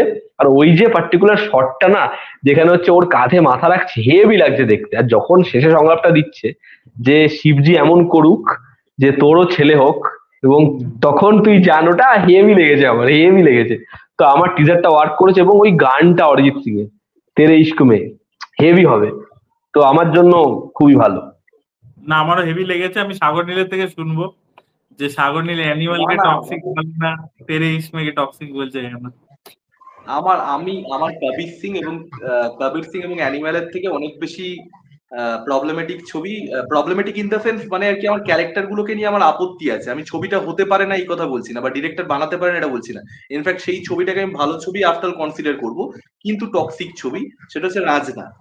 ঠিক আছে, ওই ছবিটা আমার কাছে, আমার প্রবলেম লেগেছে ক্যারেক্টার গুলোকে নিয়ে। ক্যারেক্টার গুলো সার্টেন কিছু জায়গাতে এমন কিছু সিদ্ধান্ত নেয় যেটা আমার ঠিক লাগে না। না না, এবার একটা কথা আমি এখানে সেইটা বলি, একটা কথা আমি এখানে বলি। সাগর নীল যে কথাটা বললো, মানে আমি রাঞ্জনাকে আমিও পছন্দের ছবির মধ্যে রাখি, কিন্তু আমি কিন্তু সাগর নীলের সাথে একটা পয়েন্টে এগ্রি করি। আমার কিন্তু দিলসেও খুব প্রবলেমেটিক মনে হয়। দিলসে একটা মেয়ে তোমাকে না বলে দিয়েছে, তুমি বাড়া ওর পিছনে পড়েই আছো, মানে যেখানে যাচ্ছ সেখানে মেয়েটাকে ফোর্স করছো, জোর জবরদস্তি করছো। মানে আমার কিন্তু এটাতে খুব, মানে ওটা সত্যি কিন্তু খুব সমস্যার মনে হয়। কিন্তু যেহেতু মানিরত্নম বানিয়েছে, তুমি দেখবে ওই ছবিটা নিয়ে কোথাও কোনো ডিবেট হয় না, কিন্তু দিলসে ভীষণ ভীষণ প্রবলেমেটিক এই দিকটায়। এবং রাঞ্জনাও, যেটা সাগর নীল বলছে, সত্যি প্রবলেমেটিক। কিন্তু আজকে সমস্যাটা হচ্ছে, আজকে আমরা এই আলোচনাটা করছি, এটা কোনো মেয়ে দেখবে না, কিন্তু যেই দিনকে আমরা সন্দীপ রেড্ডি বাংলার দুটো ভালো পয়েন্ট বলবো, সেদিনকে দেখবে। যাই হোক, সাগর না নীল না, তুই এবার কন্টিনিউ কর। আমার প্রথম কথা হচ্ছে তেরে ইস্ক মে, যে অরিজিৎ সিং এর গান বা ধানুষের পারফরমেন্স, যেটা ডিরেক্টর এটাই দেখাতে চেয়েছে, এবং ডিরেক্টর এটাই দেখাতে পেরেছে, যে ইমোশনটা ইভোক করা, টক্সিসিটি ফিল করবো আমরা, এটাই আনন্দের উদ্দেশ্য ছিল। সেটা তো সম্পূর্ণরূপে সফল। তো সেটার প্রশংসা 1000 বার হবে, এবং সেটাই সন্দীপ রেড্ডি বাংলার ক্ষেত্রেও করা হয়, আমি অ্যাটলিস্ট করি। কিন্তু আমার সামহাউ, মানে আমার এইটা মানে টক্সিক লেগেছে, ঠিক আছে, বাট কোনটা কেন লাগে আর কেন লাগে না, ওটার ক্ষেত্রে কেন লাগেনি, এটার ক্ষেত্রে কেমন, এটার ক্ষেত্রে লাগলে তাহলে ওটার ক্ষেত্রে লাগতে হবে, এটা ওরকম ভাবে বলা যায় না। যেরকম আমি বলছি দিলসে, দিলসে ছবিটা অ্যাকচুয়ালি প্রবলেমেটিক, ঠিক আছে, কিন্তু যে সময় আমি দেখেছি সেই সময় আমি প্রবলেম বোঝার জন্য তোমার ডেপথ থাকা যায়। তুমি টিনেজার হয়ে শাহরুখ খানের হঠাৎ করে তুমি ফিল্মোগ্রাফি এক্সপ্লোর করছো, এবং তখন তোমার মনে হচ্ছে চলো দিলসেও একটা শাহরুখ খান করেছে, দেখে ফেলেছো। তখন আমি দিলসের প্রবলেমটা বুঝবো কি করে? আমার 14-15 বছর বয়সে আমি দিলসে দেখেছি প্রথমবারের জন্য। পরে গিয়ে আমি বুঝতে পারছি যে দিলসের মধ্যে এই জায়গাগুলো প্রবলেম ছিল। তো সেইটাও একটা বিষয়। তো রাজনা যারা অনেকে ছোটবেলা দেখেছে, তারা সিনেমাটাকে একরকম ভাবে দেখে আর কি। আমার মনে হয় তারাও যখন এখন একবার রিপিট না দেখবে, তখন তাদেরও না না না, ব্যাপারটা হচ্ছে রাঞ্জনার যে টক্সিসিটিটা, সেটা বিশাল পরিমাণে ক্রিটিসাইজ হয় না, একটা বড় কারণ আছে। সেটা হচ্ছে ওর সাথে যেটা হলো, এবং শেষে ওটাকে এমন ভাবে দেখালো, ওর যে জীবনের শেষ হওয়াটাকে, সেটাকে যেহেতু ও তো মানে সে মারা গেল না, মানে এন্ড অফ দ্য ডে, এবং ওর মধ্যে কিন্তু একটা চেঞ্জ আসলো যখন ও দেখলো যে ওর জন্য অভয় দেওয়াল মারা গেছে, ও ক্ষতি করে ফেলেছে, এবং ও নিজের প্রায়শ্চিত্ত করছে। এই প্রায়শ্চিত্তর পোর্শনটা কিন্তু ছবিতে আছে, এবং যেহেতু ওর মানে শেষ হলো জীবনে, যেই কারণে একই ছবিতে সেই ক্যারেক্টার যারা জিনিসপত্রগুলো করেছে, ভুলগুলো শোধরাতে গেছে, সেটাও একটা কিন্তু কাইন্ড অফ অ্যাঙ্গেল ছবিতে আছে, যে কারণে ছবিটা ওই লেভেলে হেট পায় না। ইভেন একইভাবে তেরে নামেও কিন্তু ওরকম একটা জিনিস রয়েছে, কিন্তু যেহেতু রাধের সাথে এমন একটা ডিজাস্টার হচ্ছে, যে কারণে ওগুলো ওই লেভেলে হেট পায়নি। না না, বাকি না দুটো, ডিরেক্টরদের সাথে বাংলার ডিফারেন্সটা এটাই, বাকিরা ক্যারেক্টারদেরকে সাফার করায়। যে বালা যখন সেতু বানিয়েছে বা তেরে নাম হয়েছে, সেটাতে ক্যারেক্টারটা সাফার করে লাস্টে থার্ড অ্যাক্টে গিয়ে। বা রাজনাথেও যেটা বলছো যে ওর সাথে খারাপ হয়, বা দিলসাতেও শাহরুখ খান প্রচুর কেলানি খায়, লাস্টে মরে যায়, যা হয় খারাপই হয় ওটার ফল। বাঙ্গার বক্তব্য হয়েছে খারাপ পারার নয় ভাই, এই না জিতবে, না, এই আমার দেখো মনে ব্যাপার হয়। হচ্ছে ব্যাপার হচ্ছে যে না, দুটো ডিফারেন্ট জিনিস। আমি যেটা তেরে ইস্কের ক্ষেত্রে বলছি সেটা হচ্ছে আমার ক্যারেক্টার গুলো টপিক লাগছে। আমি আনাল দেলরাইকে ক্রিটিসাইজ করছি না। একটা হচ্ছে আচ্ছা। ডিরেক্টরের জাজমেন্টকে বা ডিরেক্টরকে তুমি জাজ করছো যে সে কি করে এইটা দেখাতে পারে, সেটা একটা ডিফারেন্ট জিনিস, সেইটা আমি করতেই যাচ্ছি না। আনন্দ এলরাই যেটা দেখাতে চেয়েছে সেটা তো সম্পূর্ণরূপে সফল, এবং তার ক্রাফট আছে বলেই সে সেটা দেখাতে পেরেছে। আমার বক্তব্য হচ্ছে এইটা। কিন্তু আমার ক্যারেক্টার গুলো টক্সিক লাগছে। এবার আমি সবসময় বিশ্বাস করি যে একটা ছবি তুমি 2020-তে দেখলে 2022-এ দেখলে অন্যরকম লাগবে, সকালে দেখলে একরকম লাগবে, রাতে দেখলে আরেক রকম লাগবে। তো আমি যে মেন্টাল স্পেসে আছি, আমার সামহ তেরে ইস্কে এখন আমার টক্সিক লেগেছে, স্ট্রেট টক্সিক লেগেছে। আমার এখন ভালোই মানে মানে ভালো আজ লাগেনি ইন দ্য সেন্স, বন্ধুরা মানে কি আমি ক্রাফটটা বুঝতে বন্ধুরা পারছি, কিন্তু আমি মানে আমার সামহ টক্সিক লেগেছে। মানে যেভাবে বন্ধু- ধানুষ পৌঁছে গেছে, ওর বিয়ে হচ্ছে সেই জায়গাতে, এবং ও বলছে যে আমি গঙ্গা জল এনেছি তোর কোনো পাপ, মানে মানে আমার মনে হয় না যে এত রিভেঞ্জফুল হওয়ার এই এই মোমেন্টে লাইফে আমার মনে হয় না যে এত রিভেঞ্জফুল হওয়ার দরকার আছে কারণ। না, তুমি আমি না, যাও কথাটা তো তোমাদেরকে বলতে না, চাই, সাগর নীলের আর্টিস্টিক আর্টিস্টিক সেভেন সেন্স এর সাগর নীল একটু আগে মাহতাব নাসিমা দেখেছে, ওই জন্য ও হিরণ্যকশিপুর যেভাবে বরদান চেয়েছিল যে আমাকে কেউ দিনের বেলা মারতে পারবে না, রাত্রির বেলা মারতে পারবে না, ঘরের ভিতরে মারতে পারবে না, ঘরের বাইরে মারতে পারবে না, মানুষ মারতে পারবে না, দেবতা মারতে পারবে না, জন্তু মারতে পারবে না। তো এই ও কিন্তু এক্সপ্লেনেশনটা ওইভাবে দিল যে 2020-তে দেখলে একরকম লাগবে, 22-এ দেখলে একরকম লাগবে, সকালে দেখলে একরকম লাগবে, রাত্রে দেখলে একরকম লাগবে, ঘরের ভিতরে বসে দেখলে একরকম লাগবে, ঘরের বাইরে বসে দেখলে একরকম লাগবে, খেয়ে খেয়ে দেখলে একরকম লাগবে, না খেয়ে দেখলে একরকম লাগবে। না খেয়ে দেখলে আচ্ছা, একরকম লাগবে। বিবাহিত হলে একরকম লাগবে, বিবাহিত না হলে একরকম লাগবে। আর আচ্ছা, আরেকটা জিনিস যেটা যেটা না না যেটা যেটা সাগরনীল বলছে, না আমার একটা কথা সাগরনীলের সাথে আমি অ্যাগ্রি করি না, সেটা আমি আবারও বলবো। সেটা হচ্ছে ক্যারেক্টারটা মানে বিয়ের ওখানে এসেছে এবং তার ঠিক আগের মুহূর্তে ওর সাথে কি হয়েছে এটা কিন্তু আমরা জানি না। ঠিক আছে, ফলে এই চরিত্রটা বিয়ে অবধি পৌঁছে হয়তো মানে এমনও তো হতে পারে যে একটা মারার চেষ্টা করা হয়েছিল, বা হয়তো ছবিটা এমনই দেখালো যে মেয়েটা পুরোপুরি ভিলেন, যেরকম বাংলাদেশের বহু ছবিতে হয়ে থাকে আর কি, যেটাতে আমার একটা আরে না না, সমস্যা আমি আছে। আমি একমত, কিন্তু এটা আমি রূপমদার সঙ্গে একমত, কিন্তু আবার আমার দেখো রাজনার সঙ্গে এটার একটা ডিরেক্ট একটা স্পিরিচুয়াল কানেকশন আছে, এটা এস্টাবলিশ করে দিয়েছে তো, যে কারণে আমি আর কি অন্যরকম কিছু ভাবতে পারছি না, এইটা হচ্ছে বিষয়টা। নালে হুম হুম রূপমদা যেটা বলছে খুব ভ্যালিড একটা পয়েন্ট, যে অ্যাকচুয়ালি কেন ধনুষ ওখানে পৌঁছে, মানে সেভাবে ভাবলে তো হিরো যখন ভিলেনদেরকে মার্ডার করে দেয় ছবি শেষে গিয়ে, সেটাকেও তো আমাদের জাজ করা উচিত, কিন্তু আমরা করি না, কারণ ভিলেন তার আগে প্রচুর অন্যায় করেছে। তো রূপমদা ঠিকই বলছে, মানে ওটা দেখতে হবে যে কেন ধনুষ ওখানে গিয়ে পৌঁছাচ্ছে, এটা আমি একমত রূপমদার সঙ্গে আর কি। আমি এই তু ঝুটি মে মাক্কার ছবিটাতে এক্সপেক্ট করেছিলাম যে শ্রদ্ধা কাপুরকে স্ট্রেট আউট মানে গোল্ড ডিগার দেখাবে, যেটা লাভ রঞ্জন ইয়েতে দেখিয়েছিল, সোনু কি টিটু কি সুইটি। তো ওইটা যদি করে দিত না হেভি মজা হতো। ও লাস্টে যেহেতু শ্রদ্ধা কাপুরকে নিয়েছে তাই ব্যালেন্স আউট করতে গিয়ে লাস্টে হ্যাপি এন্ডিং করেছে। যদি ওখানে ওটাই করতো যে ফ্যামিলির জন্য রণবীর কাপুর শ্রদ্ধা থেকে ওয়ার্কআউট করছে, ওই ছবিটা দেখবে দুগুণ বিজনেস করতো। যা করেছিল হিট হয়েছিল তু ঝুটি মে মাক্কার, ওর থেকে ডবল বিজনেস করতো শিওর, মানে গ্যারেন্টি। ওটা করতে পারিনি, ও থেমে গেছে ওখানে, যে মেয়েটারও একটা কারণ আছে হ্যান ত্যান। বাট ও যদি দেখাতো যে শ্রদ্ধা কাপুরকে স্ট্রেট আউট ছেড়ে রণবীর কাপুর ফ্যামিলির দিকে চলে যাচ্ছে, মানে ওটা সুপার হিট হয়ে যেত, মানে আরো বেশি মানে ব্যবসা করতে হবে। অ্যাকচুয়ালি মানে কি হয়, আমি এটা এটা ক্যারেক্টার আমি ইন্টারেস্টিং অডিয়েন্স হয়ে যায় এরকম অদ্ভুত সিদ্ধান্ত নিলে, রুটিন আমি ক্যারেক্টার নয়। অডিয়েন্সকে আমি অডিয়েন্সকে একটা কথা বলে রাখছি, সেটা হচ্ছে অরিত্র একটা ছবি, এটা এক্সক্লুসিভ আপডেট, আপনারা অনেকে আপডেট দিতে পারেন। অরিত্র একটা ছবি করছে একজনের সাথে, মানে সেই ছবিটার অ্যানাউন্সমেন্ট খুব শীঘ্রই হবে। সেই ছবিতে যে ফিমেল লিড থাকবে সে গোল্ড ডিগার, এবং এটা খুব বড় একটা অ্যানাউন্সমেন্ট হতে চলেছে। সেখানে এটা তুমি শ্রদ্ধা বললে কাপুরের মতোই কেউ থাকবে। আমি নিজেই জানি না কি হচ্ছে ভাই, এটা না এটা তো দেখো, অরিত্রদা এত অবাক হয়েও না, এটা তোমার সঙ্গে প্রথমবার হচ্ছে না, এরকম তোমার সঙ্গে হামেশাই হয়ে থাকে যে তোমার ছবির যেটা তুমি জানো না সেই আপডেট অন্য জায়গা থেকে চলে আসছে এবং তুমি সে দেখতে তো পাচ্ছ। সারাক্ষণই দেখছি, সে তো হ্যাঁ সারাক্ষণই দেখছি বিভিন্ন চ্যানেলে এই হ্যাঁ। হয়েছে ওই হয়েছে, আমি নিজেই জানি না। আমি যে আরে, আমি সেদিকে রূপমকে বলছিলাম যে আরে ভাই এটা কখন হলো, আমি তো জানি না। সেই তুমি একটা কাজ করতে পারো দরিদ্র, তুমি একটা কমেন্ট করতে পারো যে ভাই এরকম কিছু হচ্ছে, আমি তো জানি না, একটা কমেন্ট তো করতে পারো। যে না যা না, করছে করো। এই আমরা রাজা সাহেবের ট্রেলার নিয়ে কথা বলি এবারে। রাজা সাহেবের ট্রেলার। রাজসাহেবের ট্রেলার নিয়ে কিছু আমার বলার নেই, আমি লগ অফ হচ্ছি। অনেক আমি ভালো আমি রাজা সাহেবের আমি ভাই হ্যাঁ, আমি এই ভিডিওটা বেশি বড় করতে চাই না, আমি ছোট্ট করে বলছি, যাতে অডিয়েন্সের যদি মনে হয় যে এরা কথা বলতে চাইনি এই টপিকটা রাজা সাহেব নিয়ে, তাহলে অডিয়েন্সের মনে হওয়াটা খুব সত্যি।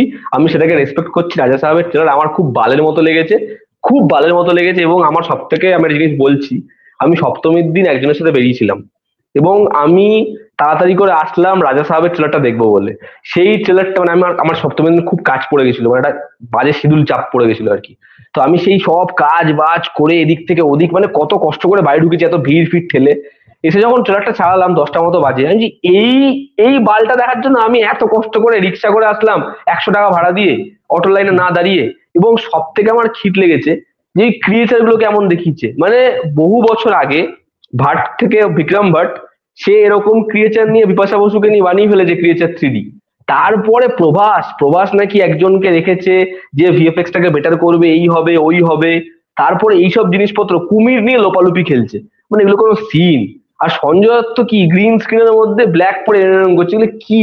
নায়িকা গুলোকে দেখাচ্ছে মানে হাউসফুল 5 এর মতো, নায়িকা গুলোকে দেখাচ্ছে ওরকম ড্রেস পরিয়েছে টপ শট। মানে ডিরেক্টরের উদ্দেশ্য কি বোঝা যায়? আমার এগুলো খুব বাজে লাগে, এরকম ভাবে যখন জিনিসপত্র দেখায় খুব খুব বাজে লাগে। আর প্রভাসের থেকে একটা জিনিসই ভালো, ওই যে লাস্টে যখন প্রভাস বুড়ো লুকে আসে এবং সবাইকে উপরে টেনে তুলে নেয়, সিগারটাকে মুখে ঘোরায়, ফ্লিপ করে, ওই জায়গাটা আমার ভালো লেগেছে। ওই জায়গাটা ওই জেনুইনলি জায়গাটা, ভালো। হ্যাঁ ওই জায়গাটা। আর থামান এত ভালো ভালো মিউজিক করছিল, অজিতে কি মিউজিক করেছে, আর রাজা সাহেবের কি বালের মতো মিউজিক করেছে। আর রাজা সাহেবে প্রভাসের হিন্দি ডাবিং, মানে আমি তো কোন ডায়লগে হাসতে হবে, কোন ডায়লগে ভয় পেতে হবে, ওই পান্ডু রে, আমি বুঝতেই পারছি না কি হচ্ছে। আমার মনে হয় ওরা কিন্তু হরর কমেডি যে এটা এটার সাথে জাস্টিফাই করেছে, যে ট্রেলার এমন বানাবো কিছু লোক হাসবে কিছু লোক ভয় পাবে। তো ঠিকই আছে, ভয়ও আছে কমেডিও আছে, আর খুব খুব জালি, খুব জালি।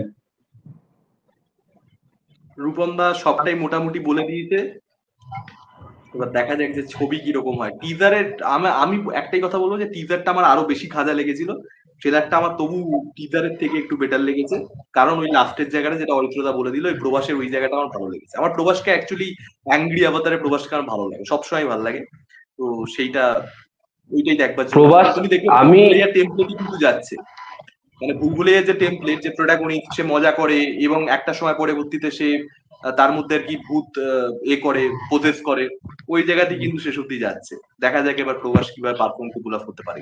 আমি আমি একটা কথা বলছি, সেটা হচ্ছে এই প্রভাস এবং হরর কমেডি নিয়ে, যদি হরর কমেডি রাইটারটা আমি মানে জানি না এখনো কি হবে আলটিমেটলি, যদি প্রিয়দর্শন ব্যাটে বলে সব মাল পেয়ে যায়, রাইটারদের মোটামুটি পেয়ে যায়, ভূত বাংলা হবে হচ্ছে একটা হরর কমেডি। এবং দুই, প্রভাসকে এই অ্যাংরি রূপে, এই অ্যাংরি ইয়াং ম্যান এই ক্যারেক্টারের টপ লেভেলে প্রেজেন্ট করবে একদিনই, সে হচ্ছে ভাঙ্গা। ও দেখিয়ে দেবে, সালার ফালার সব ভুলে যাবে লোকে। ওই ভাঙ্গা স্পিরিটে প্রবাসের যে ফার্স্ট লুকটা ছাড়বে, ওটাতে আমরা উড়ে যাব। এবং যদি ভূত বাংলার সব ঠিকঠাক হয়ে যায়, ওটা একটা হরর কমেডি হবে। কারণ আমি দুদিন আগে খাট্টা মিঠা দেখছিলাম, আমি ভাবছি সেই সময় আমরা সত্যি কতটা নির্বোধ ছিলাম 2010-11 সালে, যে খাট্টা মিঠার যে রেঞ্জ, একটা ওরকম কমেডি ছবি থ্রু আউট দ্য ফিল্ম, সিনেমাটা কতটা পলিটিক্যাল এবং সেটা আজকের দিনে কতটা প্রযোজ্য। তো ওই যে রাইটিং, ওই যে ক্রাফট, মানে সত্যি দারুণ দারুণ। ঠাট্টা মেটা এক্সট্রাঅর্ডিনারি সিনেমা।